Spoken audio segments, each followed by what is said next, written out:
And we are back with Primetime MMA Fight Night 26. I'm your host, the Doctor. Joining me in the booth tonight is Mr. Humbledink and the ever wonderful Rara Rasputin. Nice to have you both in the commentary booth tonight. Oh, it's great to be here. And what a card we have tonight, Rara. It's going to be fantastic. We've got Matty D versus Tadpole, Reaper versus Bobblehead. Bang Bang's on the card. Wobbsy's on the card. Which fights stand out to you for you tonight, Rara?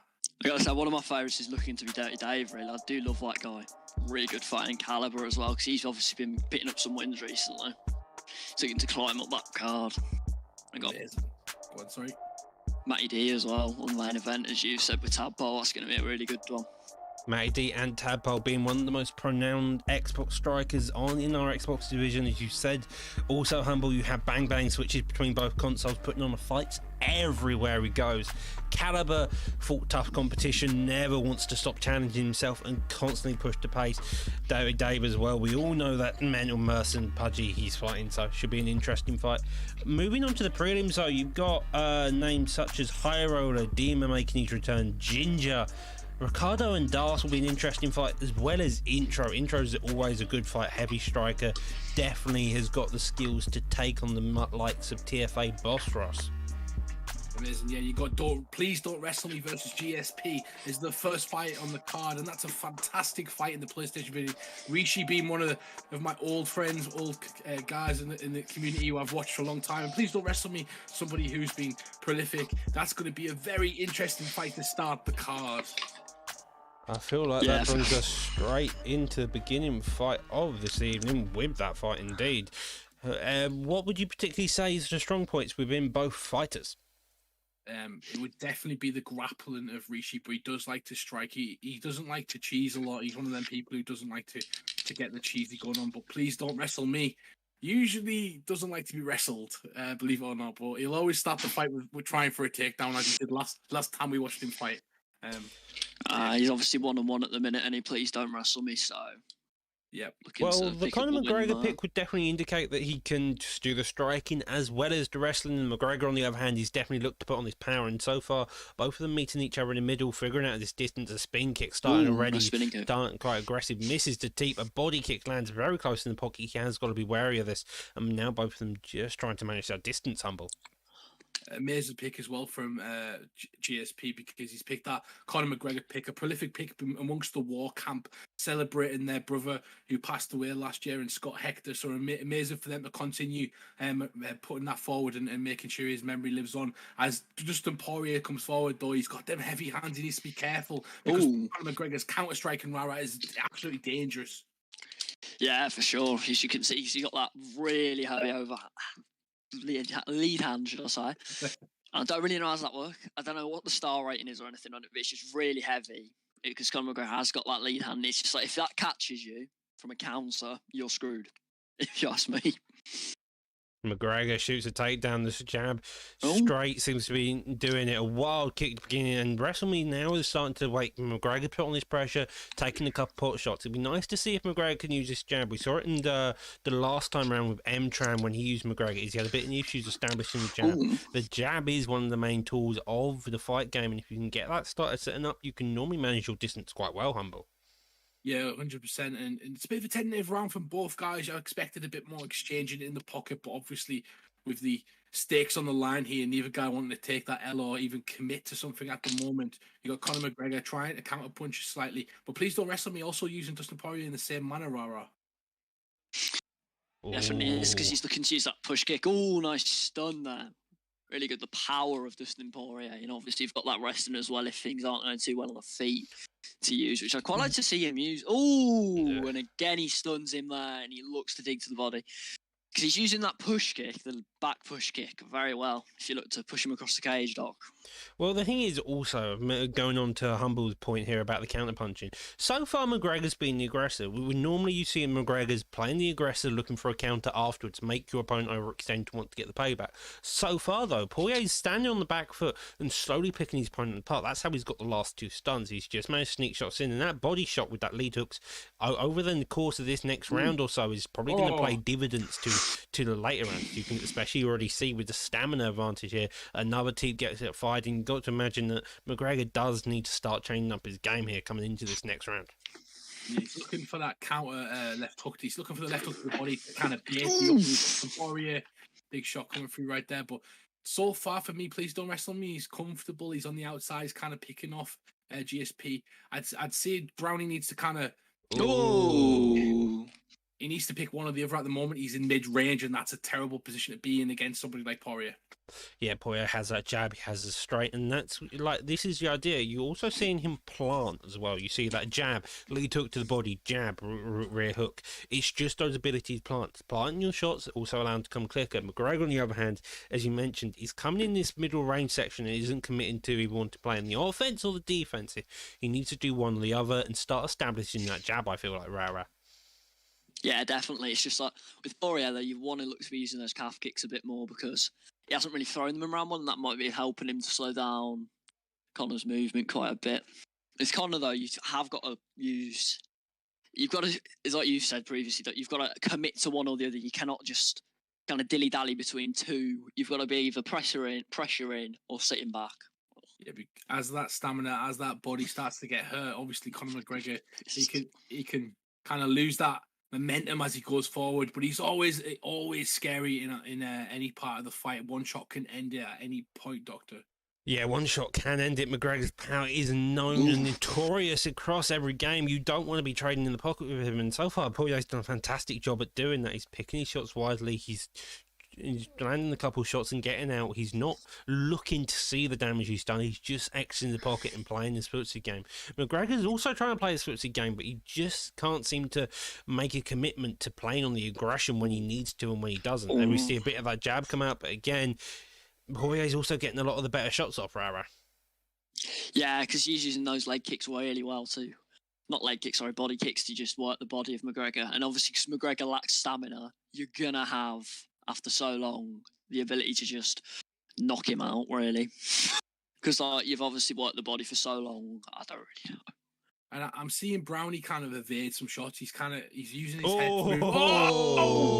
Why did I speak? This could be it. He passes into half guard. Clever man. That sidestep, he saw it a couple times. You saw him get clipped by it. Finally gets a read on that overhand. Definitely knocked him down into top mount. A minute 50 left on the clock. McGregor already head health is quite decently low. Only a couple shots really needing the ground pound. It's going to be a risky fight from here for McGregor. Yeah, definitely.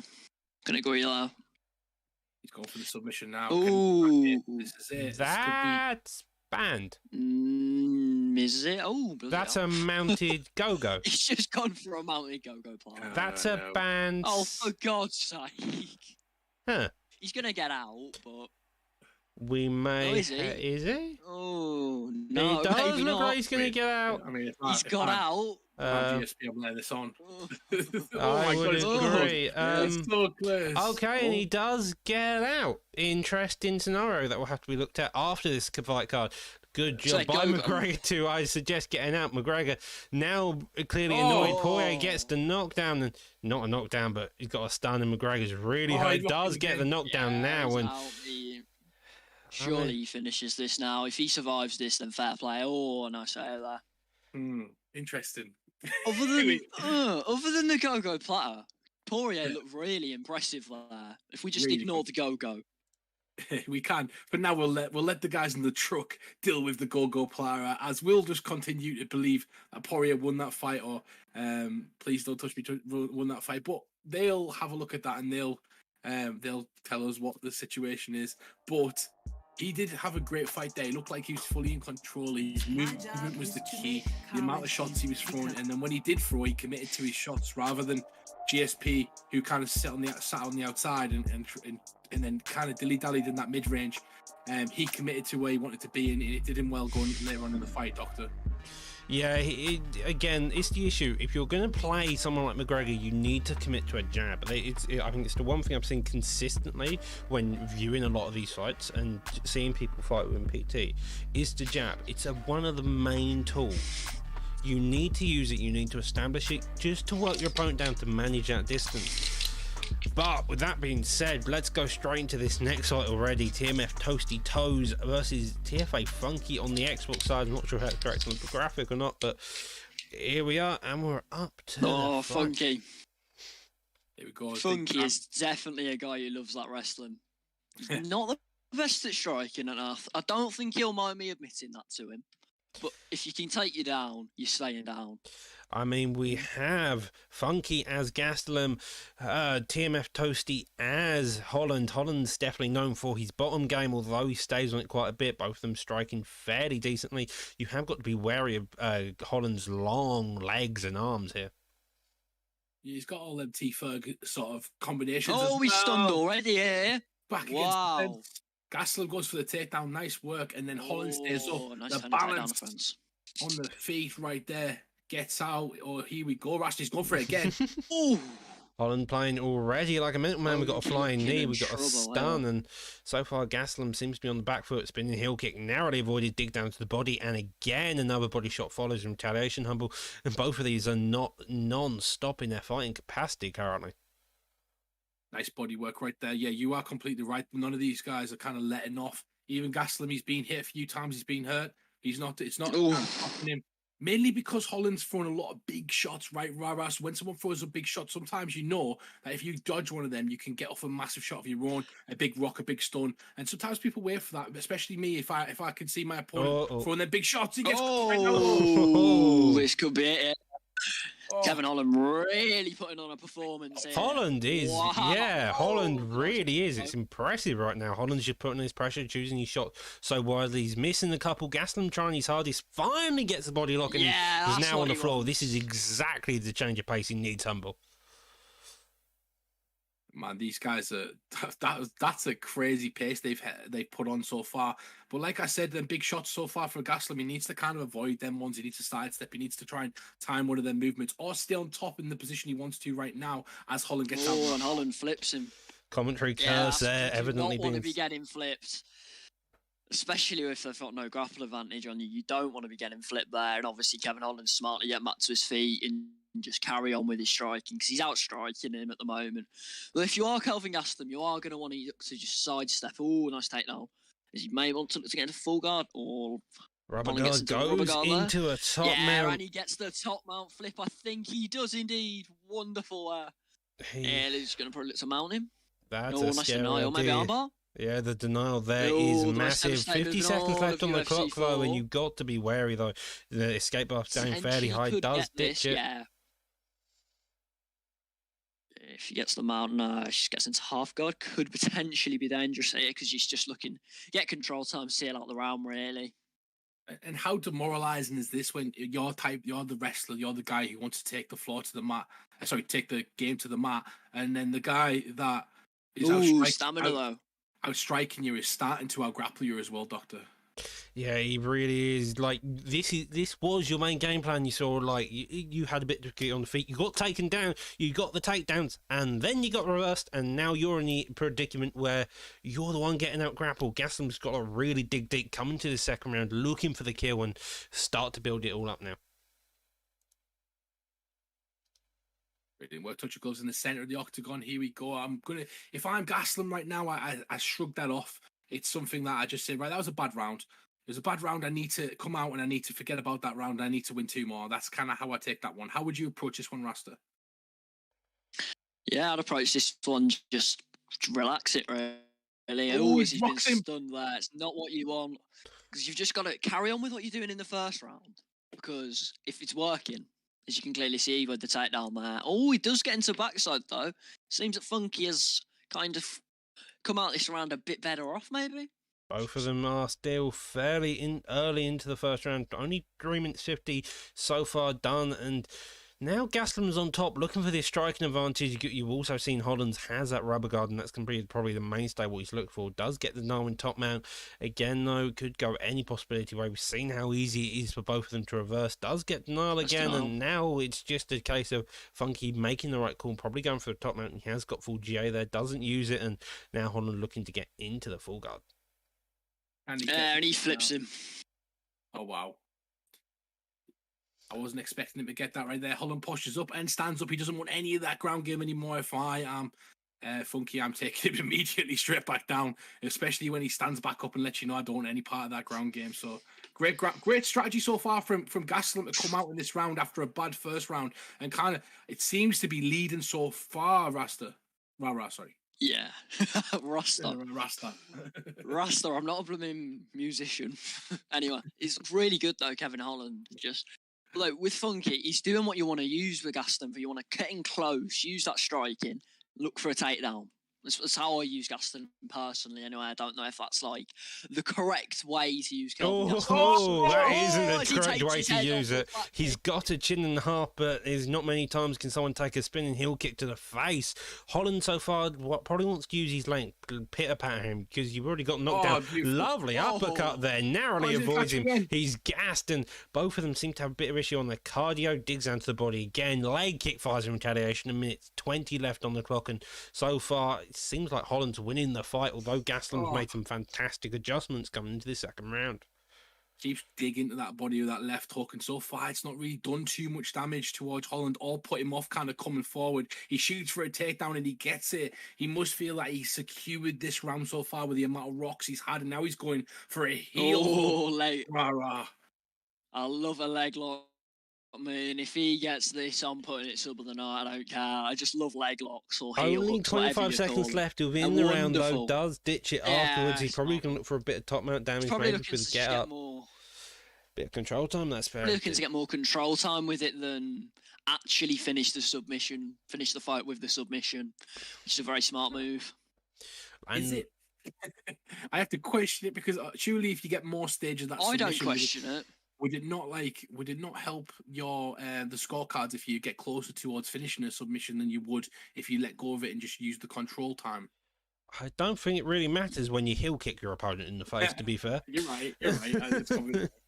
I mean, it's more just a bet of what is a safe often, because if you also got to remember, you have a sub late round, you may not get it, but you can get a decent read on your opponent's sub game, and that's kind of what you want to do, especially in those late seconds of a round. Just get a decent read, just to know if it's a viable option coming into the later rounds. Yeah, I often do that in my fights, personally. When I fight, I personally do that. I look for a takedown and look for a submission to see how their submission game is early, if I can. A couple of side kicks followed by a front kick. A flying knee gets a stun. Holland starting to fire some wild shots. A 1-2 head kick narrowly avoids him. Gastelum shoots a clean takedown under the strikes of Holland, and now we're back on the mat. Yeah, Big Funky, he needs a knockout, needs a submission, needs a finish in any sort of way he can get, and he's decided to go with the ground and pound option as he hammers down them fists onto Kevin Holland's body. He looks to be continuing to hit that body throughout this fight, Rara.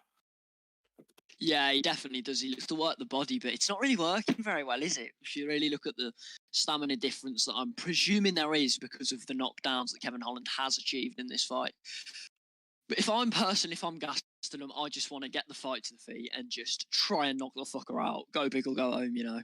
I mean, he lands a running takedown there. Does get the slam. Holland's got the full guard sweep. Does go for the half guard instead, and Holland's probably going to look to make that rubber guard game known in a second. But now we see Gastelum finally hearing some heavy ground and pound. Got through the block. Now he needs to work the head, but instead we end up in full guard position again. Yeah, he's been going for that rubber guard a few different times, so I think nice full guard. Funky's probably banking on that as he goes for the arm triangle and gets flipped over. Beautiful work right there. That's amazing. Really is. Go for the top man guest tonight on the half guard with that weird transition you sometimes have. And the denial Gilly, both of them are going back and forth in terms of denial. Holland finally had enough and just wants to get up on the feet again. Looks to take his head off again with that spinning heel kick. I think got him. As Funky's coming in. Funky potentially get the knockout here. Need to move your head. I'd love to see. I'd love to see Cannon just throw an uppercut. The amount of shots that Funky throws to the body goes like 3-4 in a row. It's just crying out for an uppercut. Yeah, nice work there. Good fight IQ. Sorry, Doctor. Nice fight work. Fight IQ there. Taking it to the ground with 1 minute left. You've got to be thinking he's ahead on the scorecard, Doctor, and he's trying to secure the win here. Yeah, you would assume Holland is ahead of the scorecards. He's probably secured the last 2 rounds. Now you're just waiting out for the third. I'm not particularly sure who's won the third. It's been a fairly close match, but sometimes that's the case. You have a dominant or for certain first 2 rounds, and then the third round you kind of just step off that pace and let your opponent control the fight, and you just play on the defensive. Now Holland just rained down this ground and pound, and somehow Gastelum isn't unconscious yet. Oh, I'd go for a submission here if I'm Holland. His stamina is knackered. 7 seconds left, Rara. Can he finish him? Oh, is that? I can't really see that. My bad. Fair enough, then. Calls for a submission with 10 seconds left in the round. Unless he's Damien Martin, I feel like Holland wouldn't be able to pull it off. But with that, on that note, we are now entering the decision scorecard. It's got to be Holland. Surely he's won that. He's just the more dominant fighter. And obviously that spinning Holland is the victor. Great work right there. Absolutely. It was a great fight. He's very unorthodox the way he was kind of using that character. Very hard to read. You could see that as the fight went on, that he was out-grappling his opponent in certain occasions and outstriking him. And that was probably putting Gastelum off quite a bit right there. And obviously Funky was struggling to kind of impose his game plan there, Rara. Yeah, he definitely did really struggle, as you could clearly see. It's just like, you couldn't get the grappling in like a flow as such, if you're with me. Like, it didn't flow long enough for him to properly get, I don't really know, what's the word? I'm trying to think the word. Yeah, that's what I'm looking for. Oh, we're quickly into the next fight. Move on, oh, blooming out, we've moved. Very quickly there. We have Ghost versus Swish Bitty. Swish Bitty in the blue, Ghost in the red with a Stephen Wonderboy. We've seen this matchup in real life. Will it go the same way, or will Wonderboy finally get the win? Always one of my favourite matchups. I always struggle to fight with Gilbert Burns. Maybe it's the reach, even though I heard that the him versus Chimaev might be already. Oh. Accuracy, the speed of Stephen Thompson. I believe he's got 99 kick speed as well, so you've got to be super careful. But if I'm Burns right now, I'm looking for that takedown, Rara. Yeah, you've got to look for the takedown with Gilbert Burns. I know the game lists him as a boxer, but he really isn't much of a boxer. Obviously, he's got power in the hand. I disagree. But, like, he's predominantly a I agree. I mean, yeah. I mean, in a lot of cases, Burns' entire game is defeat, purely because of how short he is. He's very difficult in the welterweight division. But he's got the hands, he's got a level 2 jab. If you can get that established, you can start digging. The main issue I find when it comes to Burns is his head health and his recovery. But you don't need that. You can get a lovely counter with that uppercut, and now starting to put on this pressure. Wonderboy on the back foot, trying to get a read on what Burns is up to next. Does get the takedown, and very nicely done. Wow, that little push hits the fence right there. In that that zone where you've got them black lines towards the fence, that's so important. He pushed it back and then got the takedown. Amazing work. But look at the stamina, Rara. Yeah, the stamina on Ghost is not looking too well, is it? If you look at it properly, it just doesn't look too well at all at the moment. Well, is it when he's throwing, it just goes less? I don't know if that's because he's missing shots, maybe, or so he's not landing clean enough. It just goes more. I don't know if that really makes sense to like. Yeah, he's throwing bigger shots to cause a bigger stamina drains in the shots. Yeah, that's what I mean. That'll do. Burns is seeming like he's trying to figure out the only main issue here. It seems like is his range is having a bit of an issue, and so again that jab you mentioned. Earlier, Burns is using it. Oh, nice shots there from Wonderboy. Burns is using that jab really to figure out what Wonderboy's about. Well, so is Wonderboy here. You saw it there. He just doubled up on that jab, making sure to get his range. The main issue when it comes to Wonderboy is, though, you need to make sure you can also get that kick run established. The jab does a brilliant job at getting up the boxing, not necessarily the kicks in some cases. And now Burns starting to trade, although, again, this reach issue with Burns is going to probably be the main factor in how this fight progresses, I feel like, Humble. Every time he hits him, you see a big health differential towards Ghost's body and head health. He's landed some beautiful uppercuts and he's landed some beautiful shots. And he's simply doing it by letting Wonderboy come to him. Gets front kicked in the face, and you've got to be wary that Wonderboy, as you mentioned, does kick pretty quick and probably hard, knowing it's Wonderboy. Slip a hook, gets him finally, and 5 seconds left in the round. I would definitely aim that towards it being Swish Bitty's first round. Yeah, it's got to be really, because I feel like he just landed more shots, so to speak. Well, not more shots, but like more powerful shots, because obviously Gilbert Burns has got the power advantage. So when he threw a jab, it was like getting hit by a brick wall for Wonderboy, most so to speak. Still a very, very close round there going into the second right now. It's whoever's going to impose the game plan in this round is going to it's big shots like that, and then Thompson doesn't capitalise. That's a really important factor when someone misses a shot like that. You have the overhand that Thompson's riding. You don't see it very often, but the overhand is a lovely tool there. But again, the main issue, it seems like, is Burns just has that power. Oh, that's what you wanted. Like, that's exactly what Burns is doing. Seems like you didn't call him a boxer, but I think Swish Bitty must have heard you and is now doing it because he wants to box. He wants to show you the power of Burns. Does get clipped though. Bodies everywhere. This could be it. Goes to the body. Yes, dig into the body. Lovely work. I felt he could have finished his opponent right there, but he decides that he doesn't feel comfortable trying to go for them headshots. And now he's in rubber guard, though. Very dangerous position here, Ara. Yeah, he's just going to look to Bobblehead and get a bit of control time. Do you get control time off the bottom in rubber guard? I don't know. Yeah, you do. The rubber guard is a controlling position. The one place you don't get control time, however, is just sitting in full guard. It's an interesting one. Indeed, as I learned the other week from you. Nice jab right now. The jab's forward with a nice counter. Both guys landed having success in this round. Big overhand right there. No, you do not play with your food. If you ask me, I am jumping on him there. You don't play with your food. That overhand has been lovely work by Wonderboy. Burns now starting to put on his pressure. We've got 2 minutes left in the round. It felt like it's already been 5 minutes and it hasn't. Both of them are about half stam, and both of them also fairly low in both the head and body health. You've got to think right there when he didn't jump on his opponent. He dropped again. Beautiful combination. Goes to the body. He's even the back up. Yeah, nice uppercut right there. But you've got to think, is it the jiu-jitsu factor for Burns? Every time I talk, he gets rocked. Amazing work right now from Ghost. We're going to have to stop his talking then for Swish Bitty's sake here.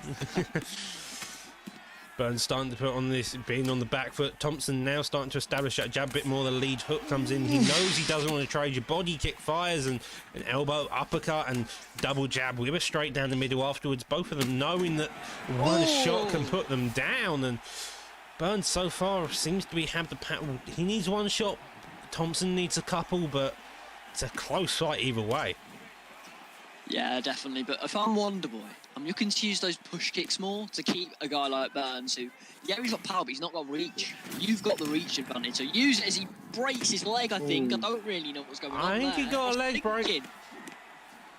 Nice, pushing back. This is going to be dangerous right now. Big shot with no stamina, and that's the problem right there.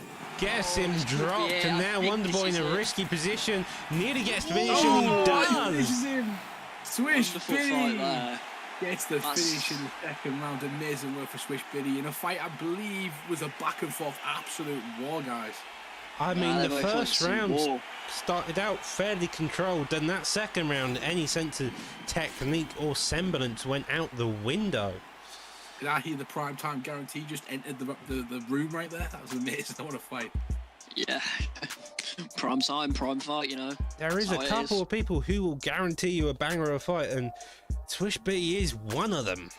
There's nothing better than that. That's what we're here for, guys. The entertainment aspect of this. End of the day, we all want to be watched. We're all competitors. We all want people to enjoy our fights and kind of, you know, tune in. So every single time, you know, people who go out there and put a performance on, we've seen it with Justin Gaethje and Chandler. There's nothing better than that. There's nothing more I respect amongst the community than people come out to put on a show. And now we go down to the lightweight division. LW High Roller versus the ever-known Dima, making his return to PT after a hiatus. And we've got a McGregor and Poirier pick. Should be an interesting fight. Oh, it's a lot of McGregor Poirier matchups so far. I fought Dima quite a few times. It's all right. Yeah, it's one of the two highest profile picks. Obviously, Conor McGregor kind of counters that. Dustin Poirier kind of counters Conor McGregor in a way as well. But Dima's a very calculated striker. He likes to grapple a lot. Straight down on the mat. I don't know too much about High Roller, but we're going to test his ground game right now because that's what Dima's going to do. Yeah, that's what you want to do, really. If I'm personally using the Dustin Poirier and I'm fighting a Conor McGregor, I'm taking him down and I'm sitting on him if I can. Take him down, work him down for the first round, see how it feels, see how you go. Then come into that second round. Well, when you've got the head health advantage, you can start working McGregor on the feet. How you still got to be careful, since McGregor, as we all know, will hit you with one shot and you may end up dead. You got Dustin Poirier. Dima, like I said, is calculated. He'll take his time on the ground. He doesn't rush. Obviously, a lot of us know that that's the best way to kind of play on the ground. You've got to be patient. You've got to read your opponent's patterns. You've got to give them something, give them some feints, hit them with some shots, and then move when your grappling advantage is up. And that's exactly what he does. Oh, nice get up there from McGregor as he slips this straight impressively. Their body straight now, coming to work. Both of them probably looking to do that cardio work. Poirier on the back foot. We saw it last time we saw Poirier out, and I think this may be the common consensus when you fight someone like McGregor is you want to play on the back foot and you want to just slowly pick him apart. Oh, big shots right there. High roller. He's going back to the fence. Dustin Poirier. Oh, he works that body well. Yeah, nice body work. He's flowing really well at the moment, Poirier, and I'm loving that. If I'm Conor McGregor, though, I am looking to probably just push kick him and just get away and have a think a minute, maybe. Well, not a minute, but like a couple of seconds, have a think, revamp what I'm trying to do, because it's clearly not working at the moment, whatever it is. He does throw some nice shots there. As he's pressing Dima back up as well, Dima will be looking for that takedown again. He's looking to frustrate his opponent.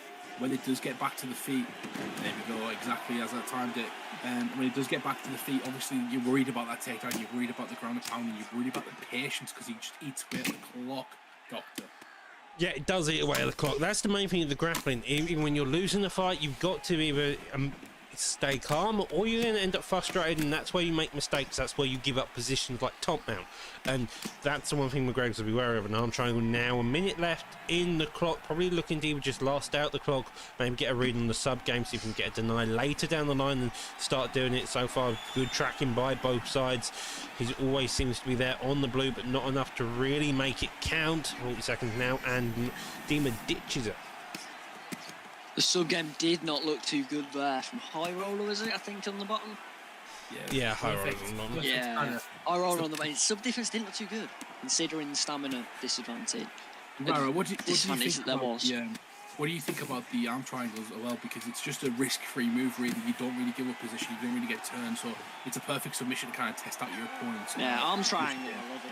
It's just brilliant. It's like it should be a lot better than it is, if you ask me, and it should be more overpowered, but it isn't.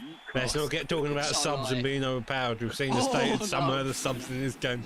Let's not go suggesting that type of stuff. Poirier definitely did win that. Poirier definitely did win that round with the knockdown, I would say. Coming to this next round, I want to see McGregor probably be a bit more active, looking to fire a couple more shots off instead of being the more passive role that he took within the first round, Humble. Yeah, Mr. Humbledick will be having a power attacker too. I'll be having a power attack. Defense comes low as we move forward. He turns it. Great work right there. We need more of this. High Roller needs to deal with. And like we said earlier on about GSP's goal, he's even pressing his opponent. He failed. Stamina. Yeah, mid-range again, as I was about to say. He's in that mid-range, and he's either pressing his opponent or staying on the outside. He needs to kind of pick what and choose what he wants to do. He's kind of like dilly-dawdling. He can't make his mind up. Do I want to pressure him or do I want to stay back and kick him? It's a bit of an odd one. Well, again, we've just noticed. I've just noticed again. It's a jab of McGregor. He hasn't got it really established, so it means that as he enters that pocket, then nothing's really there to threaten the fact of Poirier. Wonderful duck there. I do apologise for interrupting, but a wonderful duck there from Mr. Dima. Really nice. Very calculated, very, very good opponent. He's always one of the he gets hit with the this could be it. Wow, when he lets off. Yeah, excellent achievement on that stamina there. Luckily for Dima, because if McGregor's throwing and you're in trouble, you could be getting knocked out with that power, obviously. He's starting to land that uppercut a lot, Doctor. Every single time that High Roller lands a big shot, it is that uppercut at the moment. But you're right, he needs to start pumping the jab. The jab is the game, especially as pressure fight. If you want to make sure your opponent ain't going to just stand there and pressure, because that's the main thing what Poirier's doing. He's standing behind that black line. Took a head kick, though. Christ. McGregor now starting to he's starting to get there, and that's what he wants. Poirier shooting a takedown. Lovely job. McGregor defends it, and now this could be the end if Poirier ain't careful. I'll never understand why that drains all your stamina when you're not the person going for the takedown. But it's a beautiful counter right there to get up off his feet and block that takedown. And he's doing really well. High roller starting to land, but I am worried about that stamina, Rara. Yeah, I am too, definitely. Because the stamina on both of them, to be honest, it doesn't look too good. But obviously McGregor has the worst of stamina. And obviously because of Poirier's wonderful calf kicks that everyone loves to spirit calf. Oh, nice just done. It's he returns back, he answers back. Could this be it? This could be the finish. Could it be? Oh, no. I got a bit excited. Demon knows what he's doing on the ground and survives. This is what the thing is, Doctor. You don't want to also be on top of Demon because he's got that chance of reversing you, putting you in a position. He's also got that rubber guard with Dustin Poirier. Yeah, indeed, and that rubber guard and Poirier's bottom game is not to be underestimated, unlike McGregor's, who's kind of just exists. That uppercut, though, just to go back onto the striking side of things, has been high roller's money coming into this second round. He made the adjustments, and now he's starting to land it, and I think coming to this third round, if we see high roller adapt to build his entire game around that uppercut and look for the finish by the seams of it, that's going to do really well to benefit him. And them stats are crazy. You might lean towards a McGregor round, but it's up in the air. That could be a 1-1 going into the third, and all is to play for. I would just like to comment on those calf kicks. He's been using them all night, and he uses another one there. And that left leg of McGregor, if you look at it, it's blinking every time he throws one now, and it's really nice. So obviously, you've got to utilise it. Every time that McGregor goes to plant, big damage on that calf. I mean, that's all on the side note of the calf kick. That's also going to do a lot of damage to the power, and so McGregor isn't hitting as hard, which makes trading easier, especially when you've got the stamina advantage as well. There's just a lot of factors which, so far, with McGregor's power, is definitely going against him. Yeah, for sure. Oh, nice ground and pound there from Dima. Really impressive. This is where Dima wants to fight, obviously. Oh, gets the back sitting now. Every time I say something, up. the game changes. The opponent loses the right position. It's like I'm a voodoo at them. The commentary curse, that's what it is. Every time.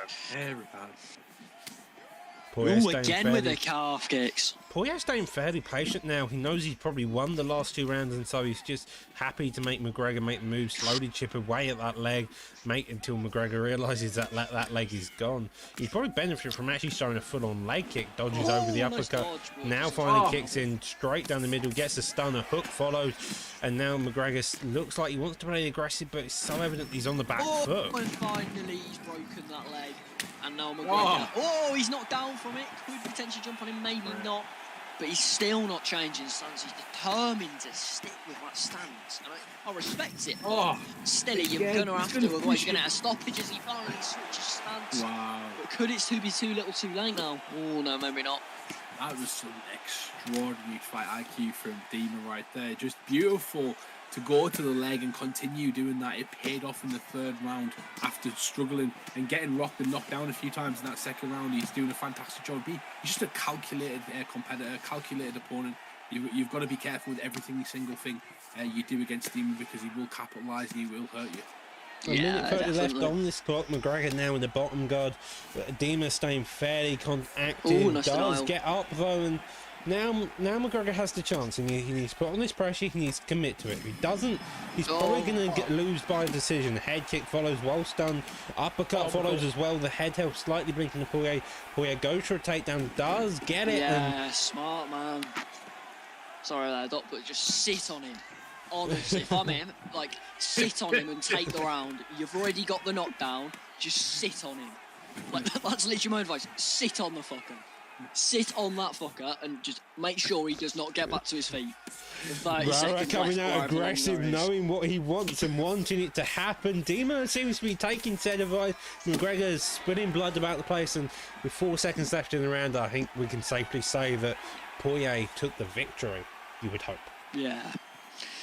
Unless the judges have been smoking crack cocaine, they should have the victory.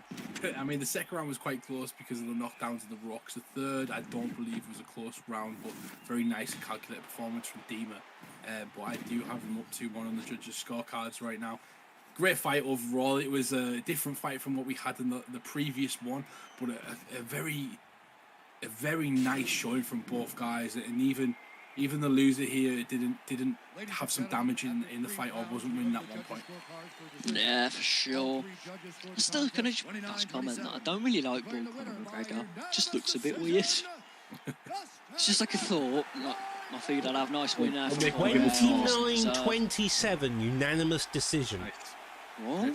29-27. Round one was evidently a 10-8 in the favour of Poirier, and it definitely didn't seem like it. But hey, sometimes the judges score weirdly. EA Sports, it's in the game. Ah, may have been then. I'm not secretly. You had multiple leg rocks. Maybe they thought that was the case in the third. But we move on to the next fight, and it's going to be Stone Cold versus Smart Brady. And that's the bottom line of it. Can you tell me a bit about these guys, Rara? Oh, Stone Cold. Well, he's fighting in the over in the UGL quite a bit at the moment, looking to get into that VFL, obviously. And Brady's been around a while, kind of fighting here, there, everywhere, and he's ESFL at one point, I think he was, maybe, Brady? I don't know. Yeah, definitely. On the PlayStation side of things. Yeah, it definitely was. And it's just going to be a good fight, because Stone Cold, he just looks to fuck you up. Well, that's literally his style. He's not got, like, any real plan, just fuck your shit up. Excuse my French, but... to be fair, Brady, he's also got the same style. He's got a couple of good kicks. He's very much in favour of using the rear leg and the right hand. Does get uppercutted there. Aldo already starting to put on this pressure. Front kick nearly ducks into it. Gets the uppercut, and Brady needs to be so careful here. Otherwise, he's going to end up in a very dangerous position within less than 2 minutes. I'm absolutely loving the way that he's going with this at the moment, because Stone Cold is using this body setups. He's using the 1-2 uppercut, the left hook straight uppercut. Just as you think he's going to kick you in the head, he throws that uppercut as you duck. And then when you think you can duck or you don't duck, he kicks you in the head. So beautiful work so far from Stone Cold. Brady needs to get some thinking going on right now, because he's getting caught left, right, and centre. Oh, really? He does, yeah. It's just so Stone Cold. He always does it every fight I see him in. He's just like, comes out in the first minute and has a proper, like, so to speak, as I hit my desk to explain what I'm trying to think, like, a really quick opening, then slows down as the fight goes on, so to speak. Like, he gets slower and slower each round. So if Brady can hang on in there, I feel like he can maybe win this one. Obviously using a Yan pick as well. You would think, as he misses. Gets the front kick, straight clips on top. Hang on in there. Leg kick does it, gets another knockdown. It's two within about 2 minutes. Don't play with your food, though. Oh. I know he wants that knockout, but I would not be playing with my food. I'd be jumping on him. No. Looking for that spectacular win, especially when you get your opponent that hurt and you're in the mud. You know how it is. You want to get that big highlight kill. That's what you want. That's Right at the talk. Humble and the commentary curse seems to be the most evident tonight. On the other hand, Stone Cold's trying to put on the finish. Brady's come back with a knockdown. It's been less than a round so far, and both of them are looking to put on a fight of the night performance. Yeah, it's a brilliant fight so far. I'm really entertained. Oh, nice push kick there from Brady. You're obviously going to want to use that quite a bit. Because a push kick, just a jab push kick, just can send your opponent flying across the cage. Not as much as it did in UFC 3, but yeah, it does get that bit of distance, and that's what you want sometimes. You need that little bit of space, little bit of breathing use. The tips are the best, although a front kick also works just as well. Multiple positions to get into, does get the get up now, and now Brady's probably down this round. We're having 3 knockdowns to 1, if I'm not mistaken, and both of them are trading shots happily. Yeah, Brady needs to get his hands going. He's using Peter Yan and kind of throwing kicked with Aldo, which is not always a good decision to kind of do. I believe that every single time he throws the kicks, Aldo's opening up with them hands, and then when he goes to start to come from the outside to make his way into the inside, that's when Aldo's hitting him with, or Stone Cold's hitting him with them big kicks, coming in and countering him really, really well. He's just predicting everything he's doing because he's controlling the range, he's controlling the rhythm, and Smart Brady needs to do something drastic in this fight, Rara.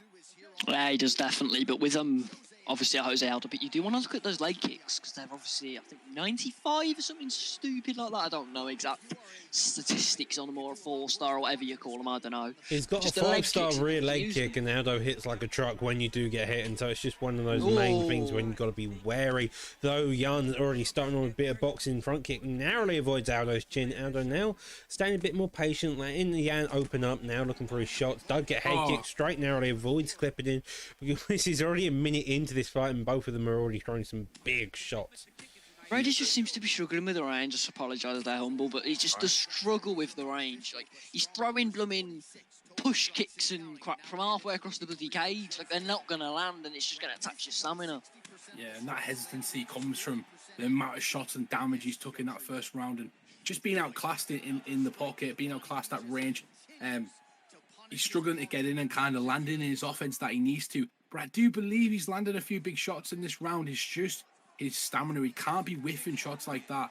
And when Stone Cold gets in the pocket or starts to get going, he needs to meet him to the punch. He needs to beat him to that first shot, try and put him off and counter him. I like that. Brady. I'm sorry, Brady. You're cursing the man.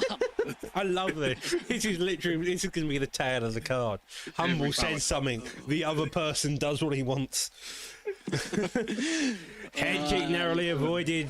Jan already on this block. He needs to. I feel like so far what we've seen in this fight is either the pressure fighter walking forward and letting the defensive fighter just pick their shots, or just not being aggressive enough, because that's... Oh, really nice work to the body there. Sorry there, not to interrupt you, but obviously that uppercut would have been nice there from Jan, because the body work, it was just the 402 shots he threw to the body. Spinning back fist there, digs down to the body again. Uppercut clips him. Does evidently want... play with your food. He's going for that, I'm sorry. That Superman punch. I'm telling you now, I can feel it. The Superman punch will be coming soon. He's going to land it. He gets knocked out, it's his food. Yeah, this is the issue. This is a league fight, and I think, as we've all known, sometimes the issue is you don't be playing with your food. You need to get the finish if you want to win. A switch kick to the body again. We've seen a lot of switch kicks. There's another switch kick lands, and Aldo's a bit uncertain of what really to fire. You're in that really weird range where you don't want to trade, but you probably should trade. And so we're 55 seconds left on the clock. Both of them are still fairly stable and still looking to probably go another round by the seams of it. Yeah, Brady's left leg's knackered now as well, if you do look to that. Because he's been working it this round. I think he's been listening to me in the commentary there, because he's worked the leg kick a lot this round. And then the head and the body as well. It's just like, looks a bit... In terms of Jan, he just looks a bit... I don't know what's the exact word. He looks a bit ill, so to speak.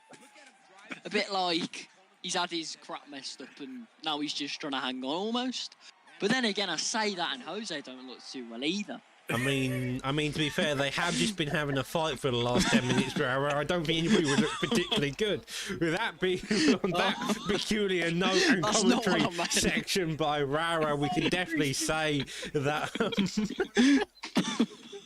we can definitely say that Stone Cold probably took that round. Again, though, Brady isn't definitely... He's maybe down, but he's not out. LVF will have me back every week, I do. I'm trying. It's funny, but yeah, you are right. Both guys are in a fight and they don't look the best, but I think at the moment Stone Cold looks in control. You are correct on your analysis, though, Rara. I'll give you credit on that. He takes his head off. Why did I talk again? It's the guns. He's risk getting finished. The defense is staying fairly high. He manages to survive. How has he survived that? Impressive. Determination and Aldo's chin, I think, is the answer. Brady gets back up on the feet, evidently confident from that win. Both of them now probably a bit scared. The leg kicks, the front kick. I'm not particularly sure what Aldo needs to do, but I think he needs to put Jan away if he wants to make sure to survive this round. Oh, big left hook right there. He's coming forward. Jan's trying to be a bit more calculated. Brady going for the head kick now, and Aldo firing back. I'm liking the knees at the moment to the body, but I really think he should concentrate on the leg kicks, Rara. Yeah, 100%. Because as you saw in the previous fight, well, the body kick worked. Does he got the stun there? Goes there. That's an interesting fake. I kind of like that. I've never seen that before, and Jan seems to be blinking in every part apart from his right leg. That's what he's got to throw. The right leg. That's the only thing that's okay at the moment. The right leg. So just swing it at him, see what lands. And he's still got a chance to win this fight. He's landed some big shots. Oh, Aldo does not look too well now. He hasn't for a full round, according to you. I mean, he hasn't probably haven't been for the last 15 minutes, but hey. That's what I mean, though. Now I've actually got my explanation. What I meant was that, like, the head health and body health. Ooh, Lovely little bit there. Looking for a Dino-esque combination, though. Doesn't get it land. Jan is now starting to put on this pressure deep to the body, and again, that body is blinking non-stop. It definitely seems like Aldo is the better fighter, but that's not to put Jan out since he hits like a truck and definitely is there, and he's probably going to throw something to knock him down at least once. It's the single shots rather than the combinations at the moment that are working for Stone Cold. Every single time he tries to open up with a three, nice one. Big shot right there. He's blinking everywhere. Question mark kick right there. Don't play with your food. I thought you'd have learned your lesson by now. Comes up It's top, actually maybe pissing me he off. does, and well, sometimes that's just the way these fights work. You do have to not play with your food. Sometimes you do, and that's their main mistake to make. Nearly gets clipped by a head kick. Oh my so God. close to his opponent. There's nothing worse than that. If he knocks him out right now, that's going to be one of the craziest knockouts ever in primetime history. It looks like Stone Cold is in comfortable position. He hits for the big overhand. He's doing a Stone Cold on him. Yeah, he's trying to. Oh, he gets caught the left hook. Imagine that happened right there. He's going to try and finish his opponent. He drops him at the end. And a great fight from both guys. A great fight that could have been finished in round one had he not played with his food. That will be Rara's really quote of the night. Don't play with your food. Humble's quote so far seems to be the commentary curse, and with all that being done and done, Stone Cold takes the win over Brady. Lovely performance by both of them. Bang Bang's in the chat saying, why did you treat Brady like that? And, you know, sometimes people like to have the moment and show what type of skills they've got. But we're going to be moving on to the next fight, and we've got TMFA Ginga versus TFA Ginga. Ginger? Oh, Ginger, that's right. I'm sorry. I always say Ginga. I always say Ginga. I can never get over it. TFA TG Gamer, part of the TFA camp. They're the newly formed offshoot of AJS, fairly well getting their members known, and they're fairly competent in both the striking and grappling. Ginger, of course, part of the TMF camp, so it's going to be an interesting matchup between TMF and TFA. Yeah, Ginger. Not D.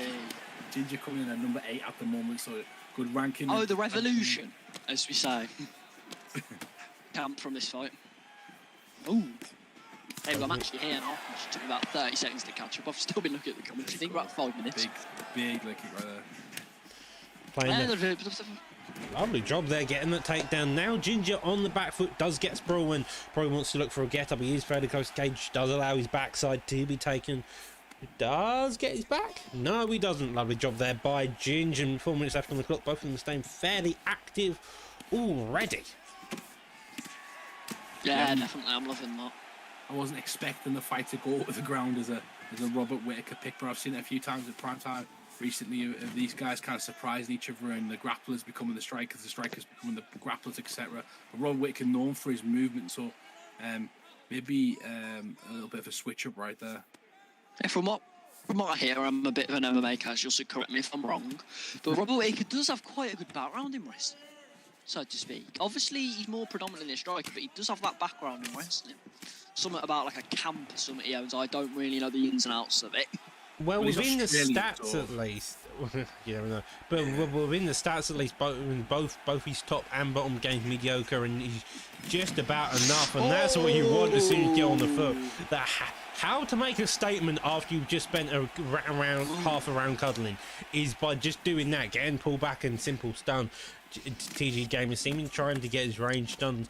Ginger happy to engage with it, but does overcommit on the uppercut and then gets taken down for it. Yeah. Bit weird. Unfortunately, though, definitely from D, because obviously it just looks a bit. It just looks a bit lost, so to speak. Doesn't really look like he's got a plan, if you will. Nice work right there. Just a bit lost. Almost like a sheep. You know, like if a sheep got like out of its pen or something, it'd look a bit lost, wouldn't it? If it ended up in like the city, as an example, to back that up. Brilliant work right now, though. He gets the reversal. He's going to be on top. Oh, nice He's going to be able to get any sort of offense off here. He does get the back mount. This is going to be dangerous right now. Yeah, it will be definitely dangerous. Oh, as he's already flipped him into top mount, as we've been talking there. That's the trouble grappling. It's very fast-paced in this game, which is kind of like, I don't like that. So I'd rather it be a slower, more like actual problem to grapple. Like you have to cause it's that quick. Like from it, you can be like, oh, they're in back mount, and by the time you finish your sentence, they're in full guard. Because it's moving about quite a lot. I do like it. I like the fast-paced grappling, the slower sort of grappling. Sometimes it's very frustrating for either guy. Neither guy wants to stay on the ground at the moment and just sit there. We're looking at a rock right there, a stun right there from Ginga, so Ginger. So yeah, who knows? Ginger Ninja. Ginger Ninja. Who knows who win that one? Probably Ginger, just because of the fact that like the stun in it, and he have some sort of fetish for stuns. It's all about the damage in this game. Oh, big right there for yeah. Ginger. Not looking too peaky, is he, AD? For a former VFL Div 2 champion. He's getting clinch right now. Oh, body. For a big shot. It's big knees to the head. Uppercut coming through. D-Gamer is not looking great right now. Oh! Well, that happens. Well, Do you want to see a dead man? Ginger Ninja gets the knockout in the second round in spectacular fashion with the brutal uppercut. Wow. Ginga just true. Ginger, even. You've got me doing it now, Humble. I mean, he looked really good there. Just That dominated, uppercut really. of Doom landing cleanly and spelling good night for the D-Gamer. Oh, I really like that. I might steal that. Which part of the phrase? All of it. Oh, God. Other than D-Gamer. Oh, The God. uppercut of Doom, I enjoyed that. The uppercut of Doom. Fair enough. I seem to be the one making up lines today. We've got Humble as the commentary curse and Rara doing Rara. Rara doing cheap books and ill To be fair, he did look like a sheep, let's be real. He's just In that last fight, he's a bit lost. Yeah, got like... Oh, we got Darsh versus Mr. Ricardo now, I think. Can you tell us a bit about both of these guys? Well, Ricardo, I don't know a lot about either of them. I know I should, but I don't. You I know don't. Ricardo. So it I know, I've is. heard the names. So I a don't quick watch rundown every single as we SFL get primetime into card the. religiously. Okay, so a quick rundown as we get into the fight. Darsh is a Khabib-based grappler. He will smash you, he will smother you. He will then spend the third round probably striking on the feet because he got too bored of the grappling. Ricardo, pressure, striker. It is literally the classic striker versus grappler matchup. Darsh is the grappler. Ricardo is the striker. If you've seen Tad fight, you've probably seen Ricardo fight as well. If you've seen Caliber fight, you've probably seen a bit of how Darsh fights as well. So, with that being said, let's get straight into the fight. So far, we have Darsh staying fairly composed and looking to put Poirier against the cage, whilst Ricardo standing his ground and looking to hunt. Nice clinch work right now. He's going with them knees. Was that prime Khabib? It is, yeah. It's going to be interesting to see if he goes for a takedown here, but it looks like Ricardo is happy to kind of stay into that position and not move. Yeah, he does. He looks really comfortable there. Pushing him against the fence. He's going to go for the takedown and he bails on it right there, but he's still got his opponent behind that black line and he's going to try and gain some more of that octagon, but it's going to be very difficult against the Khabib that's pressing as much as Darsh is right now. It does seem to be the same combo though with Darsh. Don't know if that's... I'm seeing that, but it's just like jab to the body, jab and then body, jab and then body. So if he maybe slips an uppercut in there from Mr. Ricardo, could potentially be a stun. Although, just going off on about the prime Khabib pick, you do not see that often, do you? Like, is that just me? Like, when I'm in a ranked tournament, I don't see someone picking a prime Khabib as a wonderful takedown defense there from Dustin Poirier. I don't know what you think on that, Doc. Well, so far, the fact he isn't down on the ground is a good part with Darsh. Darsh's grappling is his best game, and if he's managing to keep it on the feet for the last 2 minutes, that's kind of what you want to do. We are in this weird clinch position. Darsh, he doesn't want to get his back against the cage. Does finally, and now Darsh is probably going to look to work down. Lovely denial on the back sit and finally gets out of it, and now Ricardo's probably got to look to work a bit more. In the RNC from back sitting banned in prime time, I do apologise there, Mr. Humble. Yeah, it is. Yeah, so the RNC is definitely banned in here, but nice pullback elbow right there to answer your question earlier on. Definitely, Khabib is it's a limited pick. Most grapplers are in this game mainly because you can kind of rally on later on if you get the timing of your opponent. If you can try and cancel some of their takedowns and make sure you get some transitions, you can land some damage in your own and kind of neutralizes that. But the striking so far from Darsh with Khabib has been a wonderful takedown again from Ricardo. Yeah, Ricardo seems to be one hard man to put down on the ground. He does not want to have his back against the mat, and so far Darsh, although he's doing a fantastic job here, also stamina though, not looking too peaky there with Ricardo. I'd love to see Darsh's stamina, but obviously he's got the hood off, I think. I don't know what the exact words are or terminology, so to speak. I just say it's how it is. But like, Khabib, he's hardly being outstruck. Neither of them are really outstriking the other. I am liking the way Darsh is striking at the moment. I do think he's landing the better shot so far in the round, and you can see that body health kind of blinking with that uppercut that's coming. If he can start to manage to land some of them takedowns as well, Doctor, this is going to be a very interesting fight going forward. Yeah, it's a very interesting fight. I'm surprised it hasn't reached the ground so far, but then I remembered that Ricardo is kind of known for his takedown defense, so it's going to be an interesting fight coming into the second round. Ooh.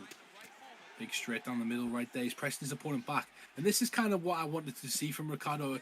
The foot position in the center of the octagon, kind of taking the lead, maybe feinting some shots at Khabib, making him overreact, and then capitalizing on the overreaction. But at the moment, he's took that center of the octagon and he's pressing Khabib back, trying to make him make a mistake, Rara.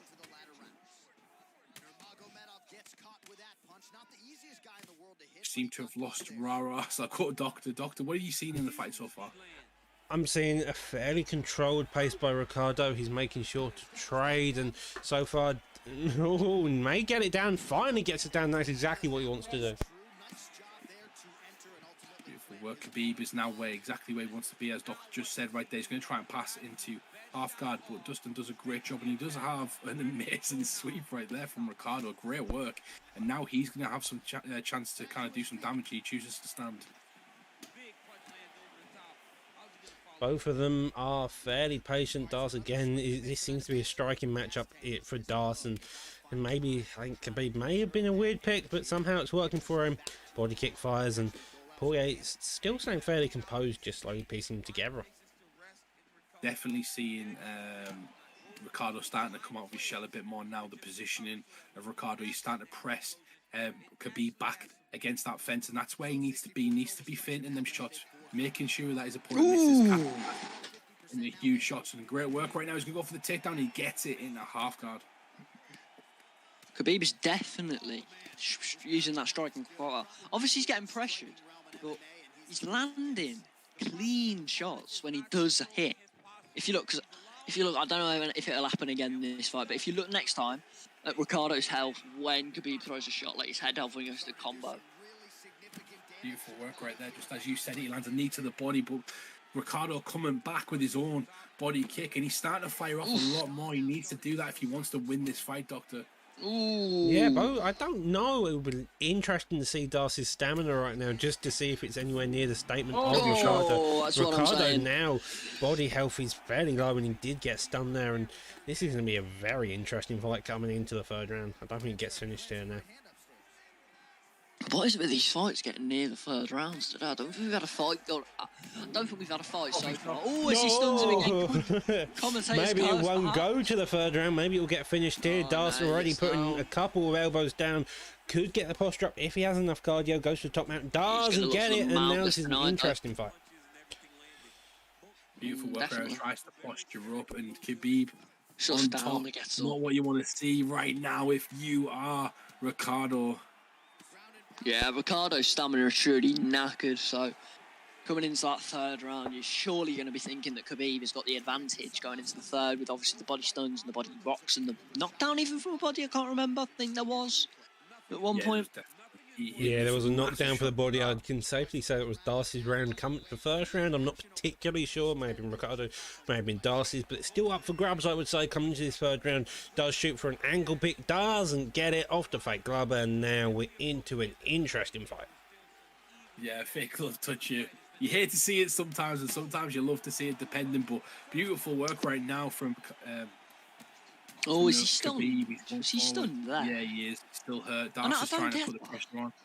It's one of them where you don't seem to get a lot of things right, but we continue, mate. No. You know what I mean? I know what you mean. Body stun there, does get it. This is Darcy's game so far. He's got that body work, and that seems to be the mainstay of what he's going to do to win this fight.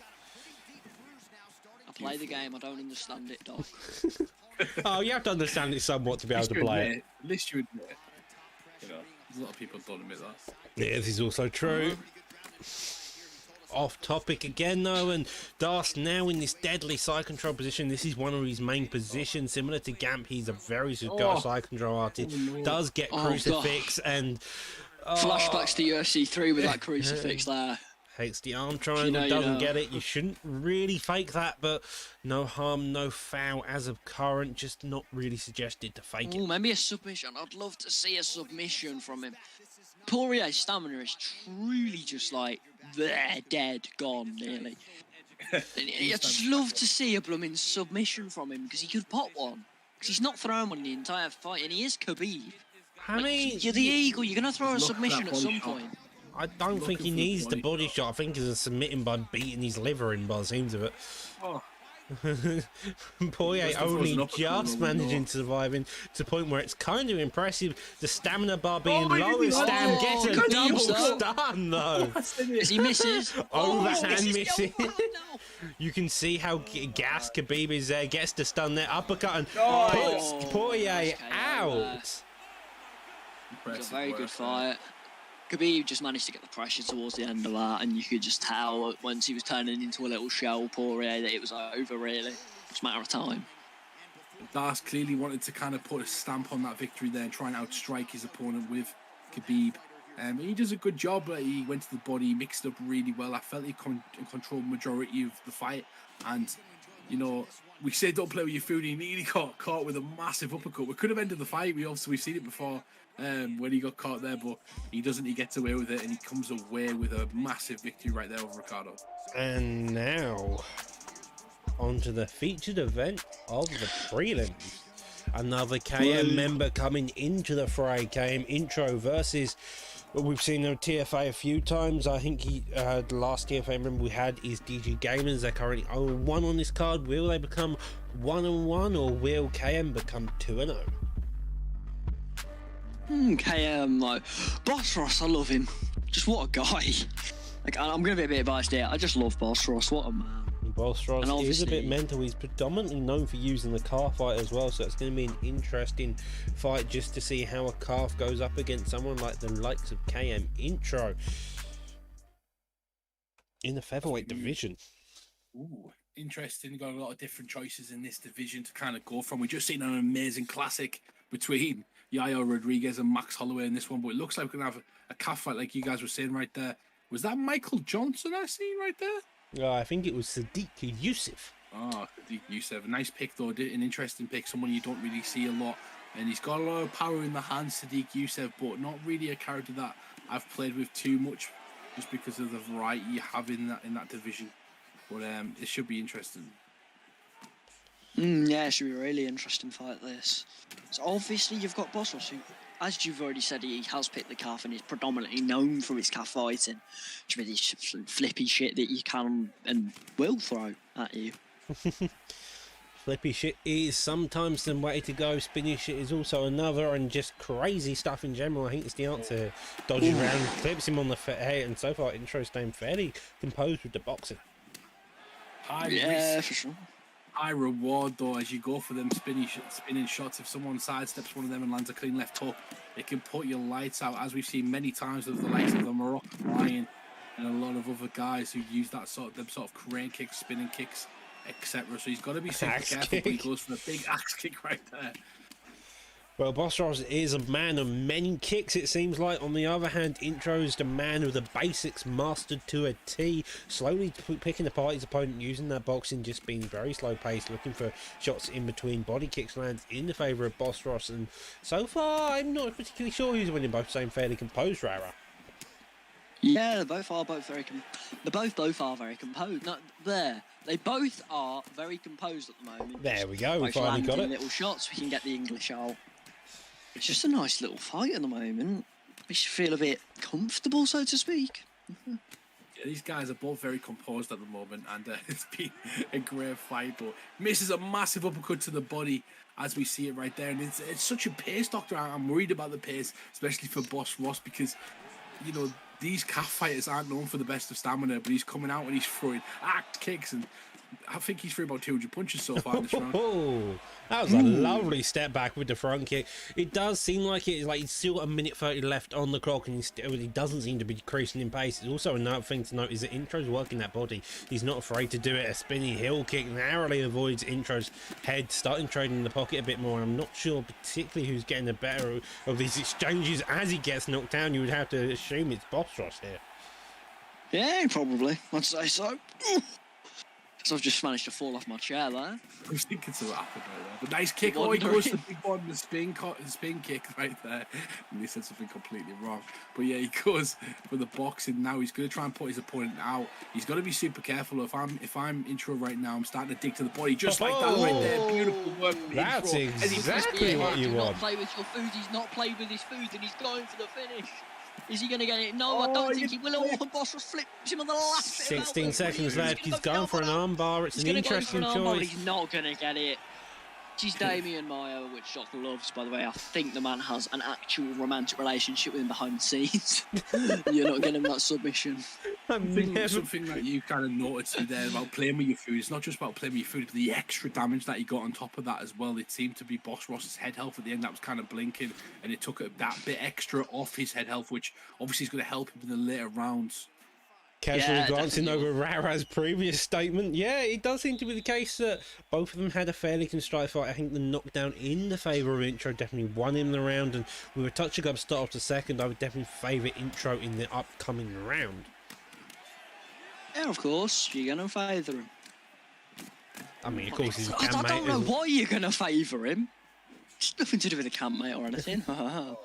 But like, I mean, he's also currently got the better head health and body health, and now Intro is starting to put on this pressure. But Boss Ross is trying to get some fancy stuff up with flying knee. Straight comes in, same fairly lovely hook there, getting out of the way. That does seem to be Boss Ross's main style. Some fancy kicks as well as the ability to move with hooks.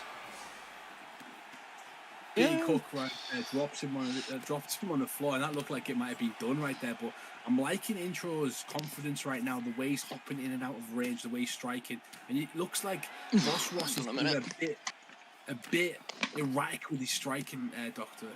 Hang on a minute, just allow me to fix my chair because I've managed to fall off it again.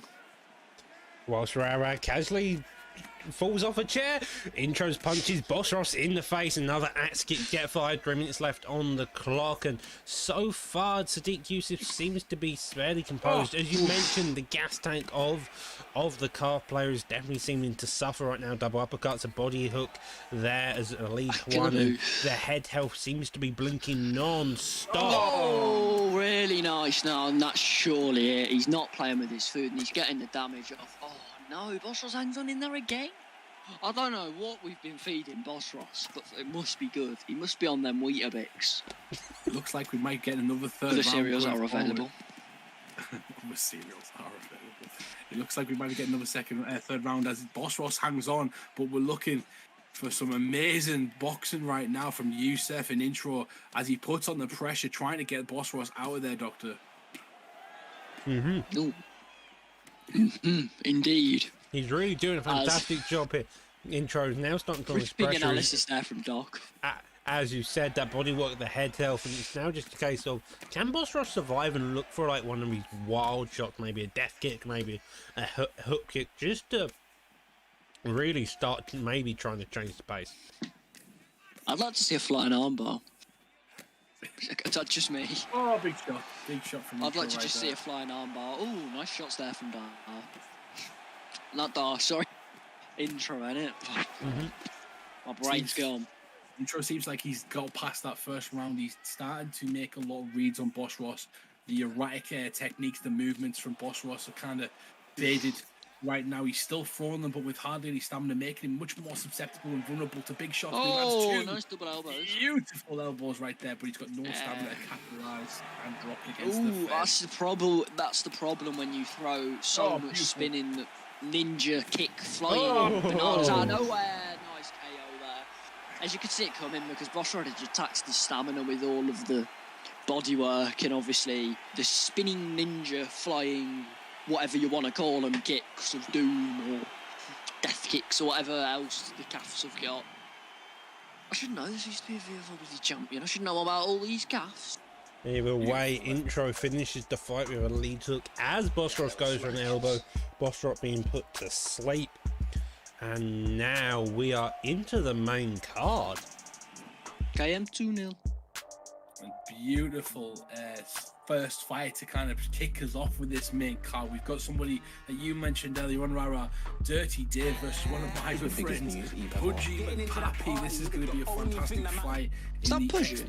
Yeah, Xbox, I believe it's Pudgy. Oh, the Pudgy. I love Pudgy. The Pudgy trying to make up his beans again. I'm never quite particularly unsure where he's got the beans from, but we continue. Dave is a predominant grappler turned striker. Pudgy is, I would argue, is kind of the equivalent of Bang Bang and Great Mist. He's looking for a fight. He will get a fight whether you want it or not. Any fight you put him in, he will make into a brawl. Whether that's a good thing or not, you'll find out midway through the fight if it's going in your favour. Currently, Pudgy is sat ranked 15th in the Xbox division, and Dirty Dave is looking to try and wipe that number away from his name in the bantamweight division. This should be a classic as we get this one up and running. It should be indeed. I love a good bantamweight fight. Just like I'm thinking out loud, but Dave, I'm gonna guess he's gone yarn. Bantamweight's a really interesting fight in general, purely for the fact of you do have a lot of picks. The only issue is if someone goes Yan, you don't, those picks aren't really open just because of the way Yan fights. He's got everything Rob Font. To a point, but again, once that force of nature perk kicks in, you can have a tough time. Yeah, Rob Font's probably your safest bet. Me personally, I'd just use Dominic Cruz and dance around the Yan, but it doesn't normally work. Beautiful work right now for both guys. Yeah, we're not striking. Mixing it up and trying to kill each other right now as we go forward. But, you know, Dave holding his ground for the combination right there. Pudgy trying to clutch up and land some in and out movement shots. Yeah, because Dave, he's more a predominant in a grappler. I'm not faulting his striking. His striking's really good as well, obviously, but that is a foul roll. What the hell was that? Oh, I don't even know. Can someone explain, please, in the chat or something? One of my favourite kicks on the game, the jumping. A lot of people have that, actually. DC has that, believe it or not. Daniel Dormier! Yeah, he's threw it against... How's he going to fly that high? I think he threw it against somebody. Maybe Josh Barnett or someone. But yeah, he's definitely threw it. To be fair, Mark Hunt did have a spinning heel kick back in UFC 3, so I think it can happen. Mark was not trying to sue the UFC, so... Oh, big shot right there. Well, a spinning heel kick mentioned, and Dave wants to throw it. 2 minutes 40 left, and we've got both of them staying fairly content. We saw this in Dave's last fight against KM Intro, is that he's fairly patient, fairly controlled. He doesn't want to overextend. He just, with Yarn, he's a very patient player. He's picking apart until he gets the opportunity to then explode. Pudgy, on the other hand, seems to be very much wanting to push the pace and just make sure that block doesn't exist by the end of the first round. Yeah, I've seen a few different moments that Dave's kind of came up with, shelling through some crazy techniques right there. They're going to be highly punished if he does get counted on them. So Pudgy's probably looking to kind of wait for one of them capitalise, but Dave switches up now. He's focused in, he's dialed in, and he's trying to land some beautiful boxing combination right now, Rara. Yeah, he definitely is, but and he gets the takedown. That's what you want from Dave, because in my opinion, the best grappler on the game, but controversial, I know. All the stands of ESFL people, please attack me, feel free. But like, yeah, it's just like you want to look to strike, because Because Dave's being kind of outstriked, maybe controversial opinion. I feel like that maybe not outstriked, should I say? More like he's being a bit more damaged. Match on the feet. Also, on the other hand, it's definitely evident so far that Dave does have the better top control. He gets to deny there, and now we're in the top mount. Pudgy's done a lovely job at defending there, and it doesn't mean that Dave gets any damage off. Now we're in half guard, 25 seconds left on the clock, and so far this is a fairly close round to score. EGL would not want to be the judges, Humble. Yeah, and you've got to look at like Dirty Dave at the moment can land some damage and land some offense while Pudgy cannot. So it's just a case of kind of securing that one, putting the stamp on, and obviously it was at the end of the round, and that's what good fight IQ players do. That's what the top guys in the business do. They make sure that they put a stamp on the end of the round, especially when they're a close round on the feet. Yeah, they definitely do indeed. As we move into round number 2 now, and Mr. Dan Mugliata, I think it is, says it's okay to fight. Eve's the V, but we'll let you off. I'm like I said, I'm an MMA casual. An M&M casual, how about that? An M&M casual, that's a new one. Yeah, and now on the bottom, ones. Pudgy is on top, I think. Yeah, Pudgy's the one who took down Dave. It's going to be interesting to see Dave's bottom game. Don't see it very often. Does get the top mount, doesn't get up. Now just gets straight back up on the feet, and now looking to push Dave against Decade Rising. I didn't even know that was a denial. And this is Pudgy pissed off right now. He's decided he's angry Pudgy. He's going to try and use some of his own tactics against him. Try and maybe make Dirty Dave, think twice about trying to take him down and land some damage. I've got that as well. He's saying to Dirty Dave right now, you want some of that, I'll give you some back. But yeah, that's why though. That was a mistake. Dave's in his head. He's in his noggin. He's infiltrated the nogginal area. Well, and it's just like, you don't try grapple with Dave. It's a bit of a daft thing to do, isn't it? I mean, you never know. Bit biased, I kind of know. All complaints will be opening my DMs after the cars. But, like, still. He gets about 6 complaints. Anyhow, moving back on to the fight. Dave's done a fantastic job here controlling it so far. Pudgy started out the grappling. Dave got the reversal. And now, so far, this is a position where we are. And I feel like Pudgy does need to get the get up, as you said. It isn't probably a clever idea to grapple with Dave purely for the fact how skilled he is, unless you can get the reversal and then make your way up top. You're holding full guard, but that isn't doing much. You need to make sure, because it's easier now. You see, you look at the GA bar, and so far, Dave is easily winning that GA meter, Humble. Yeah, he is, and I'd like to see Pudgy. I'd like to see it get a right now for Pudgy and trying to utilize some of his great striking, because he can attack the body of Dirty Dave. He can go and try and make Dirty Dave kind of work a bit harder if he can get that body health down quite a bit, and also it puts his hands closer to the takedown buttons as well.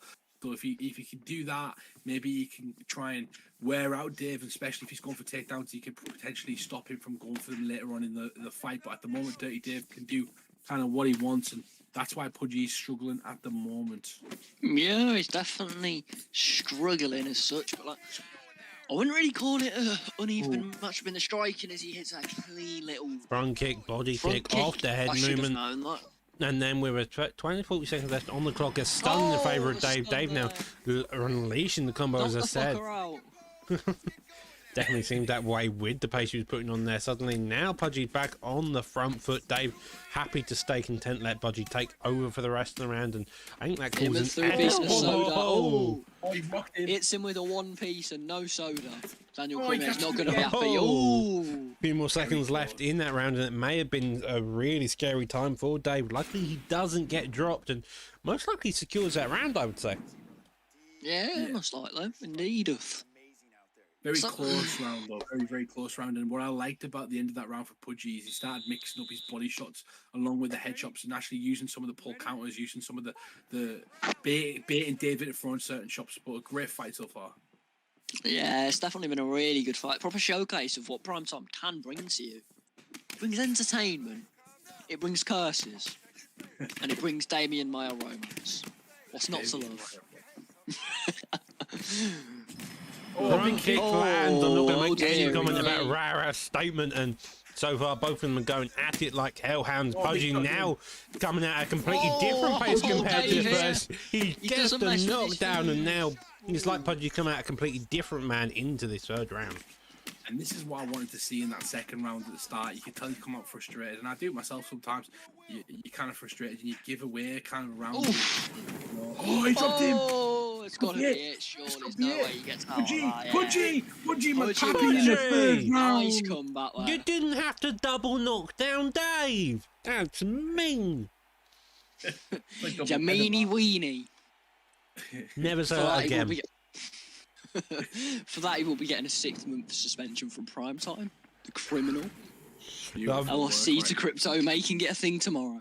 Lovely job there by Pudgy, getting the double knockdown, countering Dave's whiff kicked, and the uppercut into the lead hook just was all it needs. Like, he came out a completely different man in that third round, and it really showed. Lovely job there. Definitely. As I think we now move on to the Cowboy Cerrone of primetime, Mr. Caliber, versus the Satchmo Show, Mr. Satchmo Life.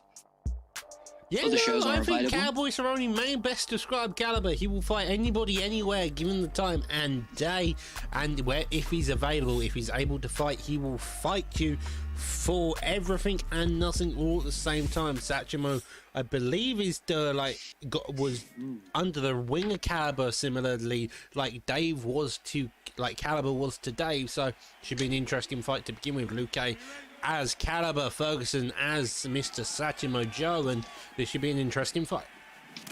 Yeah, these two are a free fight between them alone. Probably so these two know each other so well going into this one, and you can tell already they're meeting in the middle. They're not scared of kind of throwing, and they want to test each other's ability immediately. Definitely, and I can't wait if it's going to be a fight like that between two friends. It's going to just be class. Or should I say spar mates for you people with like posh terminology. It's just like, yeah, it's just going to be a good fight, isn't it? Because you can already see the pace is like very fast and entertaining, not waning. Well, so far Caliber Oh, and he has... throws him. I mean, so far, like, one of the main things I have noticed so far is that every time Ferguson throws something, Caliber either blocks it or catches it so far. Catches the front kick, manages to go out the way of the uppercut, fires with a body kick, gets it to the straight, uppercut misses, and this is a very interesting fight already. I'm liking the push kick so far from Luke as well, and Caliber does a great job of kind of off-balancing his opponent and making sure the combinations that Satchmo's kind of getting into, he offsets them, he makes sure he disrupts them, and he can't really finish them, which is going to affect the stamina going forward. As you can see, Ferguson kind of losing a bit of that stamina from them kind of interruptions. Yeah, he's definitely can agree there. It's unfortunate. Oh, and the leg of the Satchmo Show is dying. Satch had the same issue so very early on in the miss. Like, it makes me think that Satch's leg defense needs a bit of work, especially after, like, you've just had Caliber destroy it, you had Miss destroy it. It seems like one of the biggest weaknesses when it comes to Satch is the leg kicks, and now we're on the ground. And with Luke, he's got the subs, he's got the sub defense, and he's got some decent wrestling, a bit like Ferguson, so it's going to be a very interesting fight all round. Although you got to remember though, Tony Ferguson is the type of guy to ask the EA Sports UFC 4 devs to remove his leg kick ability, his leg kick blocking ability, should I say. Just to look hard when he wins fights. Luke moving into half guard. It's a right terrible now. Tony Ferguson, by the way. Caliber's got to be happy. He's doing a fantastic job so far of just neutralising anything Satchmo's kind of offered so far. And you like you said about the leg kicks, it comes down to the head movement, right? If someone starts bobblehead and starts moving the head, starts just planting the feet and kind of using that head movement, they've got no grounds to kind of block that leg kick, and the base is kind of low. Nice denial there from El Kakui, and I'm loving the get up. It's what he wants, really. You don't want to be.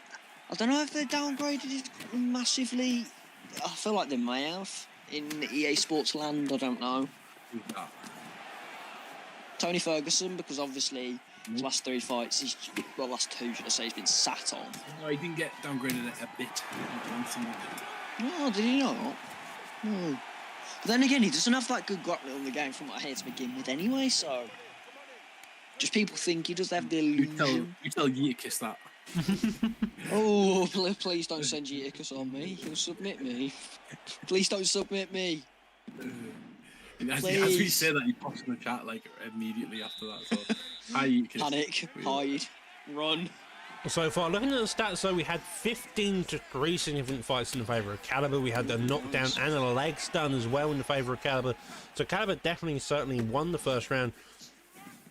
And so far, it seems like Satchmo doesn't really know what to land here. He's a bit uncertain on how to start landing these particular shots. Caliber, on the other hand, has got his distance perfectly marked out, and he's slowly just circling around Ferguson, even when he's holding like the centre cage. I don't know what that was.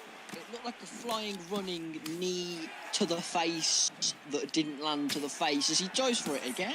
Ooh, big shot to the body right now, and I'm just liking the way kind of Caliber's fighting with Luke at the moment. He's planting when he's supposed to plant, he's moving when he's supposed to move, and then he's hitting them nice turns when he's supposed to, just to get out of the way of his opponent. It's a great fight so far, and Satchmo looks kind of a tiny bit lost right now. I'd be trying again, maybe in the clinch, maybe switching up a bit, take your opponent out of their comfort zone and try and land some damage in somewhere they're not comfortable. Well, that was an impressive reversal there. You don't see that very often. Does get the top mount position. Maybe he'll start doing something more. Instead, though, Caliber gets him straight to half guard, knowing that he doesn't want him in top mount. And now probably looks at his full guard position when he gets the chance to. Yeah, it's been a very good fight, hasn't it? I thought, well, the whole show's been good. It always is. So, yeah. That was a terrible analogy. I've now forgot English. If you would like to take over, Doc, while I remember how to English. Moving on from Rara's sudden inability to talk, we are met with a twister humble. You've got to imagine that Caliber really wants to try and get a read on this joint subset, and maybe he can then further it late down line if he gets maybe a null and top mount, or gets a chance to do it again. Although it's staying fairly good, actually, that it may be a potential risk. Love this twister as well. Shout. Something I used to do jiu-jitsu quite a lot, especially from the Eddie Bravo. First seen in the UFC by the Korean Zombie versus Leonard Garcia. It's amazing one. This is going to be close. He's twisting the spine right now. Is he going to get it? Oh, nearly.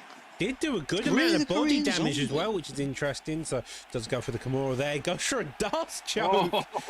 Oh, Caliber's having fun. He's putting out any sub he can. He knows that he's confident. He's probably won this round most likely. And now he's just trying to get a decent read. It does seem like he's not going to be able to get it. But either way, a lovely job by Caliber. Even putting it off to begin with.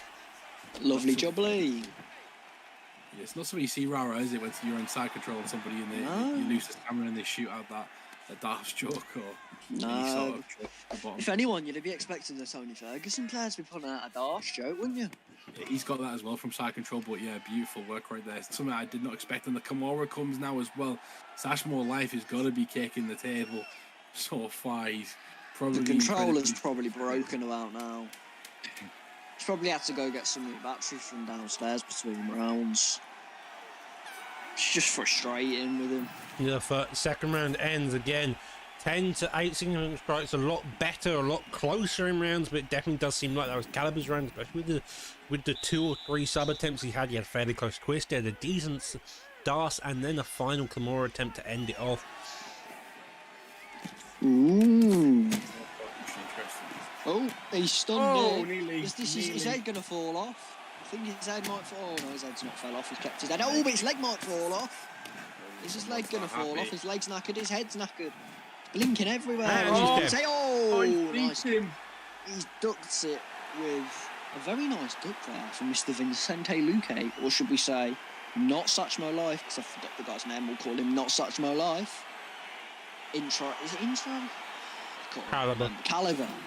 Yeah, literally Caliber with a 3rd round finish over Satchmo Life right there. What a fantastic fight that was. No touch of gloves in the end there, Doc. Maybe if you guys making friends fight is a bad idea, but you know, there might be some animosity going forward in the future right there. But these guys probably know each other left, right, and centre. They'll make up in a week.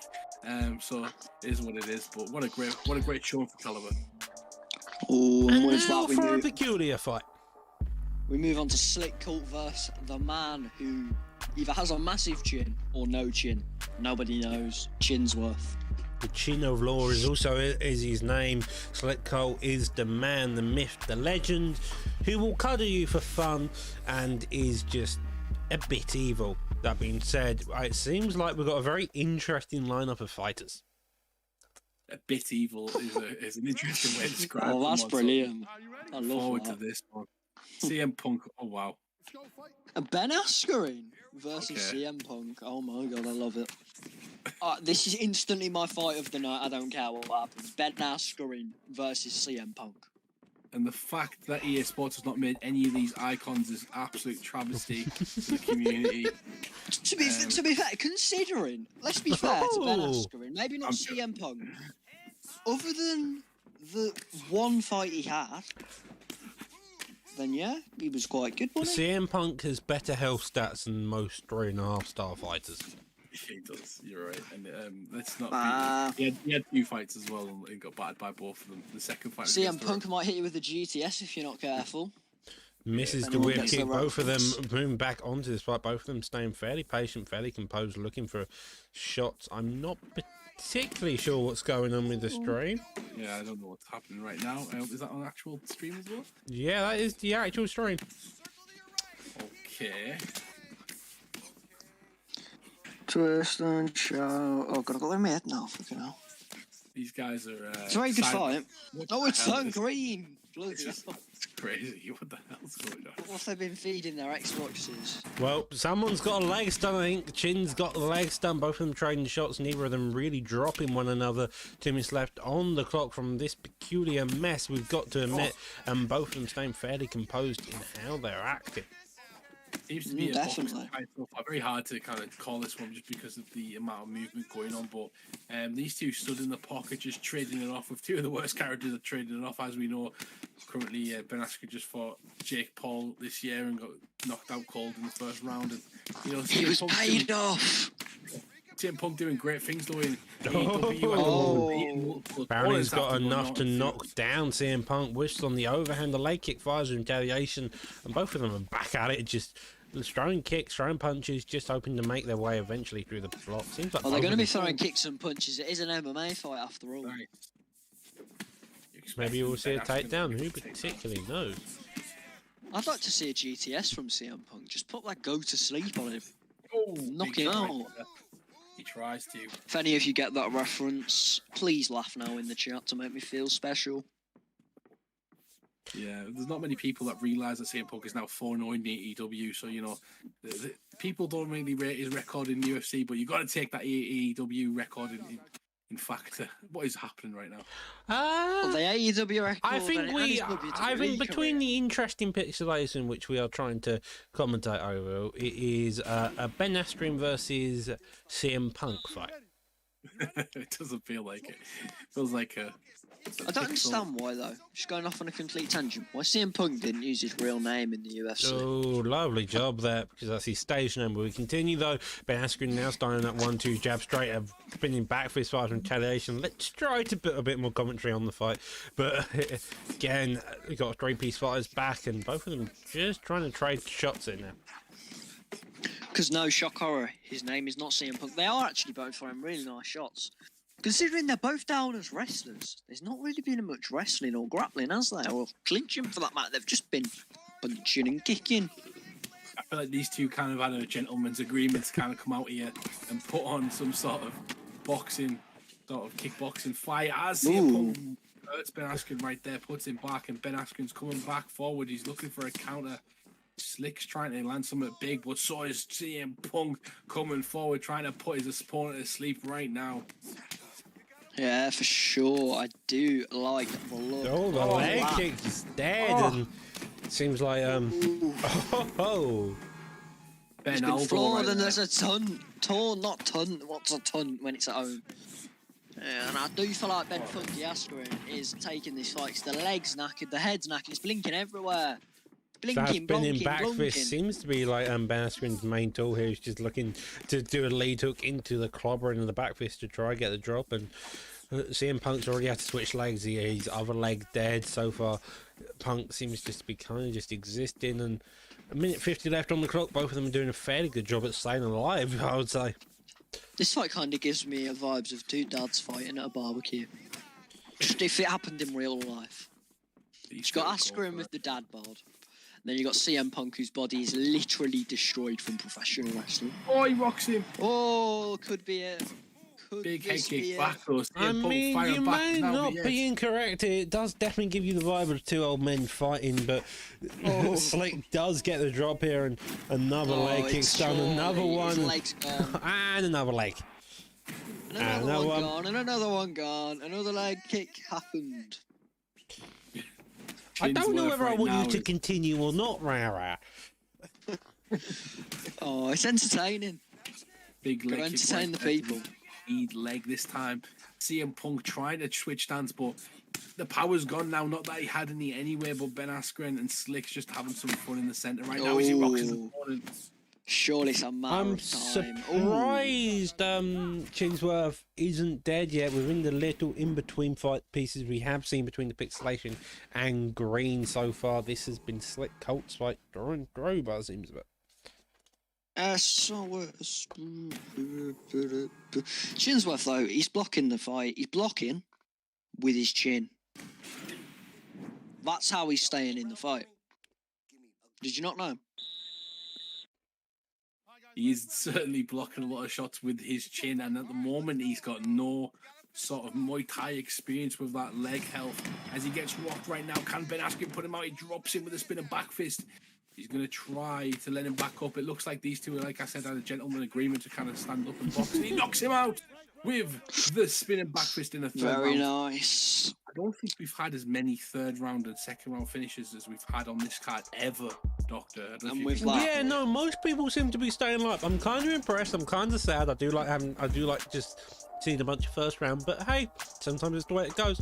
And they've all been really good fights, to be fair. with that, I will leave you my presence now because obviously I've got more important things to do than to sit and commentate a primetime card. Oh, lovely. Not really. Nah, I just got to go off air because obviously. No worries, education, mate. that's in a Great bit. to have you here. Thanks for joining us in the comments with me, and Humble will finish out the rest of these last 4 fights. And that being said, we said bye-bye to Rara Rasputin as we move on to the next fight of this evening. It's going to be Wobbsy versus Optics. This is going to be a very interesting fight in the featherweight division, I believe. And it's going to be a Conor McGregor versus Conor McGregor pick. And we all know what this entails, usually a striking match, Doctor. And we'll get to see what these two are going to offer in this showcase. Yeah, well, Wobbsy is a striker, Optics is a striker, McGregor mirror really does indicate that as such, and so a back and forth fight is what I expect. Ooh, big shots right there. They come out, and obviously it's difficult. I hate mirror matches sometimes. I always forget which characters which. Optics in the white shorts and Wobbsy in the green at the moment. Both guys just trying to warm up to each other, try and figure out each other striking. Oh. Optics cleans him with a left hook right there. Nearly catched him that beautiful shot, Doctor. Oh. Nice work right now from Optics. We were complaining about first round finishes, and I feel like we're going to end up seeing one at the rate Optics is going. He's coming out really aggressive, looking to look for any counter he can, utilising that jab, a head kick in retaliation, a body kick there, and Wobbsy's trying to counter, but I just feel like Optics is normally out of the pocket before anything can cleanly get started. This is the Fast and the Furious. These guys have come out and just try to take each other's heads off. A beautiful counter three-piece combo there from Wobbsy as he goes down the middle with an uppercut at the end. And Optics trying to find his range again. He has had some success, but I believe Wobbsy's starting to warm to some of them strikes. He's starting to make some reads right now. He's starting to make it a bit more difficult to Optics as he comes forward, crashing into his opponent. Beautiful left hook right there. Goes for the uppercut to the body, just misses. And Optics pressing his opponent back again, but Wobbsy doesn't want to give up that space, Doctor. Yeah, he doesn't want to give up that space. He wants to always stay there, but I feel like every time Optics just starts playing the aggressive, like he releases one combo and he just has everything under control. You can just tell how calm and patient Optics is. Wobbsy's trying to find an opening, but it feels like he's just forcing him a bit. He seems like he's forcing him a lot more than how Wobbsy is. Optics is. You can just tell how fluid and comfortable Optics is. Nice working. Oh, nice work again. Beautiful shots right now. He's going to try and finish his opponent with the ground and pound. Chooses to take the side control and not waste any more stamina. Always a dangerous option to kind of let your opponent out right there or even verse you, so you've got to be super careful. But gets back to half guard, and Optics is going to try and land some more offense right now with some ground and pound, Doctor. Psych and try any good is not a bad position to be in. Also, Sprawl, you can just dig that body. A minute left on the clock. If a ref stand you up, it's golden time for you. If he tries to get that, you can get a denial and you're sorted. So it's just this kind of a patient, just work that body, and then because you're not probably going to get a finish. It's only got 40 seconds left in the round. It's fairly difficult to push the pace unless you're going to play like a nutter win that section. He does finally stand up, hoping that he can now start to look for any type of finish. And yeah, Wobbsy always dangerous in this fight, so Optics has got to be super careful. Even if he starts to drop his opponent and not get him out of there, he's got to just be careful, because at any point Conor McGregor can land. Well, wow. We wanted first round finishes, Doctor. We got him. At any point that McGregor can land, he can land. Indeed, indeed. Every time. Now, you want a first round finish? We are up. We are met with the man who will bring you a first round finish, Mr. Bang Bang. And he's not fighting a slouch here. Salvador's a great player over on the PlayStation side. He's been around the scene for a long time, and Bang Bang, this is definitely a PlayStation. You haven't moved to Xbox and not told me, have they? No, it's a PlayStation fight. It's a Salvador. I've fought him a few times. He's a good fighter, but Bang Bang is well known amongst the community for his striking. He can get it done anywhere, but his striking is fantastic. And Salvador's gonna have to mind his P's and Q's going into this one, because you know the power of Bang Bang, especially if he's Conor McGregor, is extraordinary.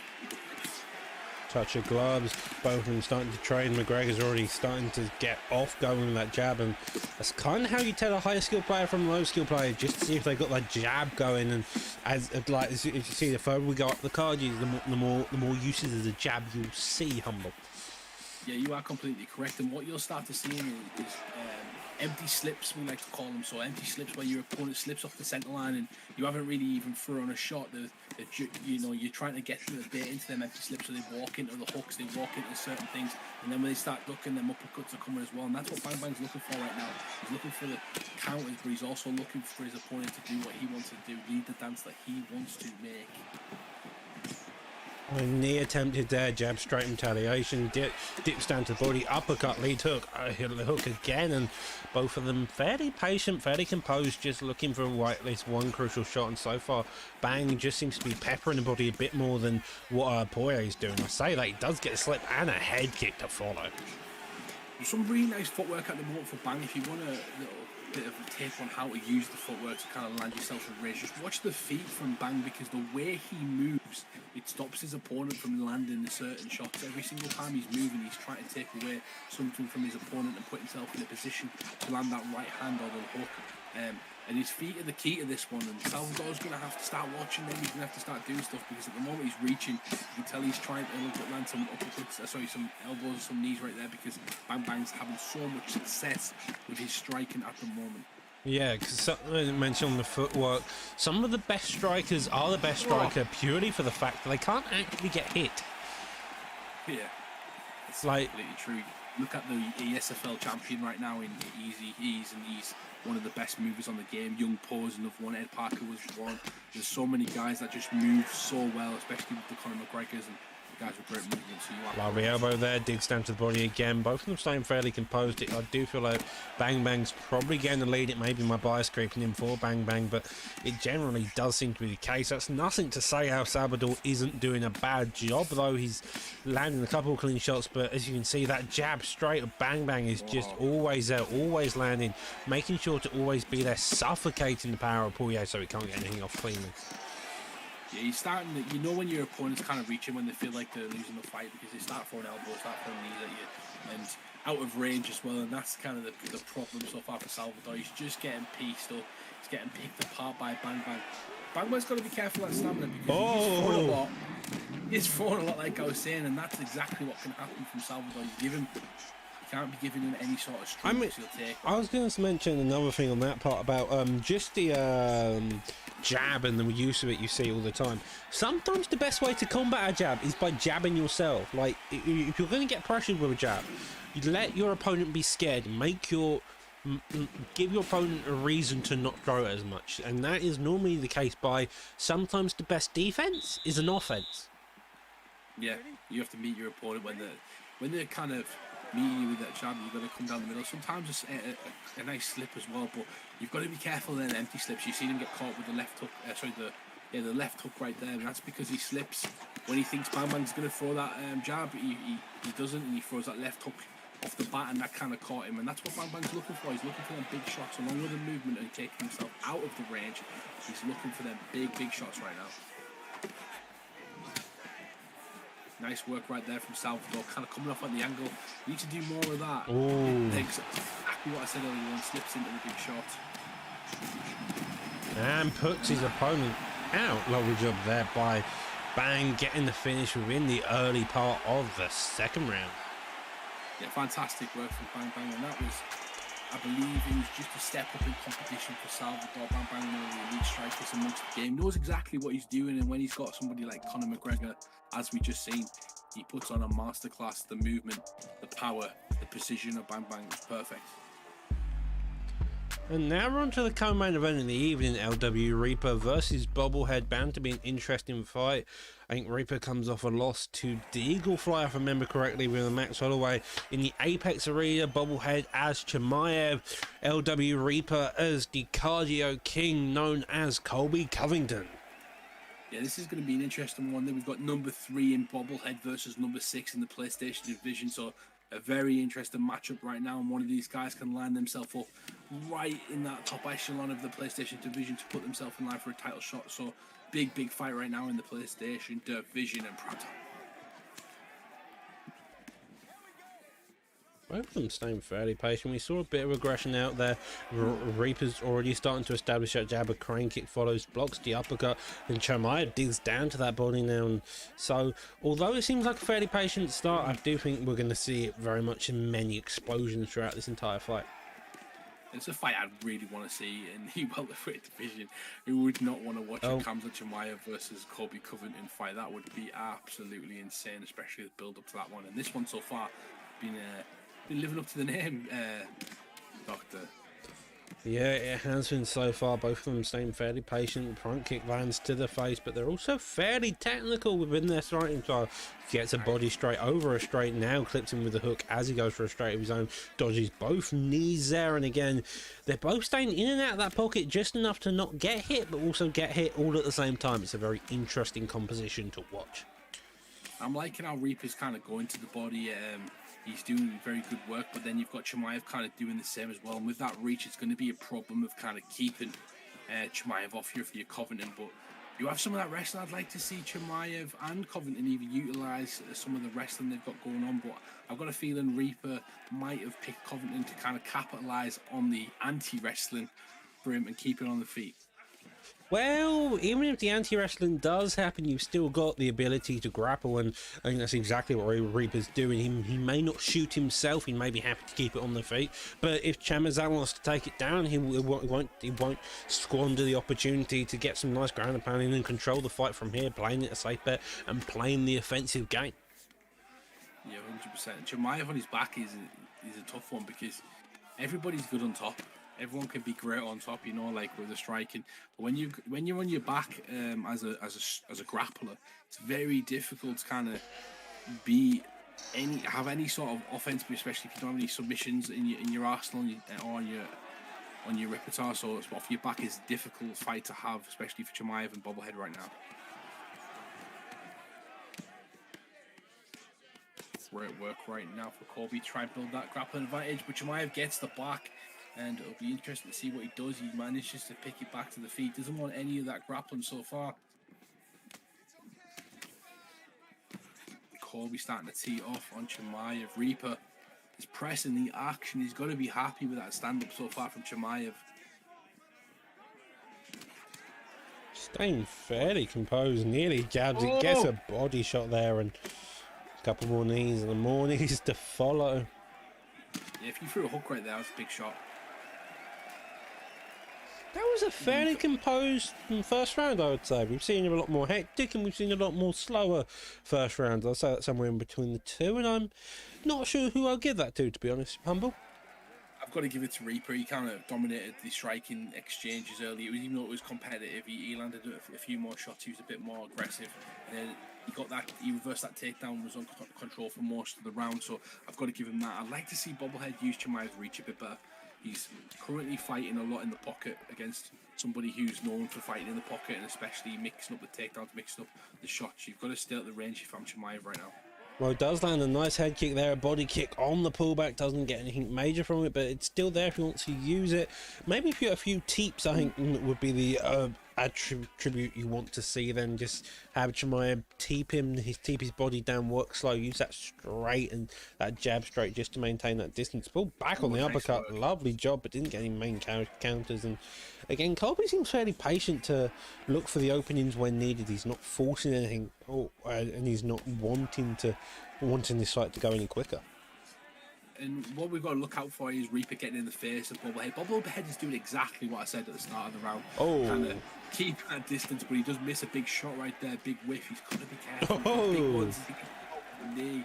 And this is where Colby Covington and Iron Reaper is going to put on the pressure for Chimaev. But before that, he was doing really well. The success rate with the shots were coming through. He was landing some big shots, and he was mainly doing that with feints. The feints of Chimaev were doing really, really well. If he keeps the consistency in that, Reaper's going to struggle. But Reaper with some massive shots so far in this round. Can he keep it up? Yeah, Reaper, he's got that knockdown, so he's got that secure. If he plays it nice and slow, just look for the counters, lets Chimaev lead the fight, but then not lead at the same time. Because that's the main thing Reaper's doing. He's letting Reaper come forward by not leading the fight, but at the same time he is leading the fight. Yeah, he's like, he needs to pick one, like we said, on the mid-fighting, I hate it. Just in undecisive fighting, it lets you control your opponent, control the distance and the range that you're going to be fighting at, and that's a big problem. It's something you do in Taekwondo a lot, of kind of skipping a beat and making your opponent kind of skip into that beat, and then, you know, countering them where they want to be. But Chimaev landing a big shot right now. He's going to press his opponent back, and this is where he wants to be. He needs to be careful though, because Covington's throwing some wacky stuff so far and caught him. Nice body work right there. Uppercut coming through, nearly getting clipped. The elbow now finally does it. The rear uppercut. That body is doing a bit of chunks, but lands the uppercut. Now going for the body, and both of them are going a very back and forth fight. Yeah, this is what I like to see. Bobblehead lands some big shots right there. And Covington starting to press the action. Reaper, he's got to be worried right now when it comes to getting caught. He's got to be cautious of the attacks from Chimaev. At the same time, he has got the better stamina. He's making Chimaev throw way too much, and going into the third round, he looks like he's got the better health as well. Didn't go for a pullback, instead went for a takedown. Fair dues to Reaper there, just making sure to kill the round. And that being said, we go into the third and final round of this bout. This co-main event's lived up to the making so far. Both guys land some big shots, a nice competitive match, and obviously Covington and Chimaev are not two characters you're used to seeing, but I don't know, this one's still open. Like, both guys had success in that second round. I believe Bobblehead started finding some success. At the same time, Reaper was catching him with some big counters, but he's got to be careful of kind of leaning into something at the moment, because Bobblehead is dangerous, especially with the reach.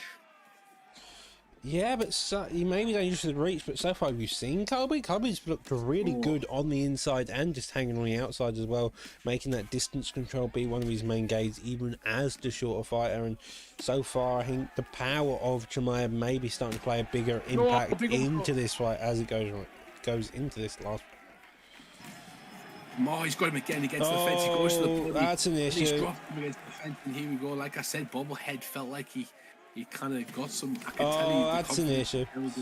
He doesn't jump though, Doctor, which is interesting. He lands a big. He does not need to jump. Oh my god! He just needs to get a clean front kick KO, sending Colby Covington into the consciousness, into the unconscious. That's the one. Yeah, the Shadow Realm has welcomed a new visitor. Welcomed by Bobblehead. A great finish right there in the third round. Straight into it, arms flying about and against the cage. Now, while we move into the main event, wouldn't you love to see that fight? That fight would be epic.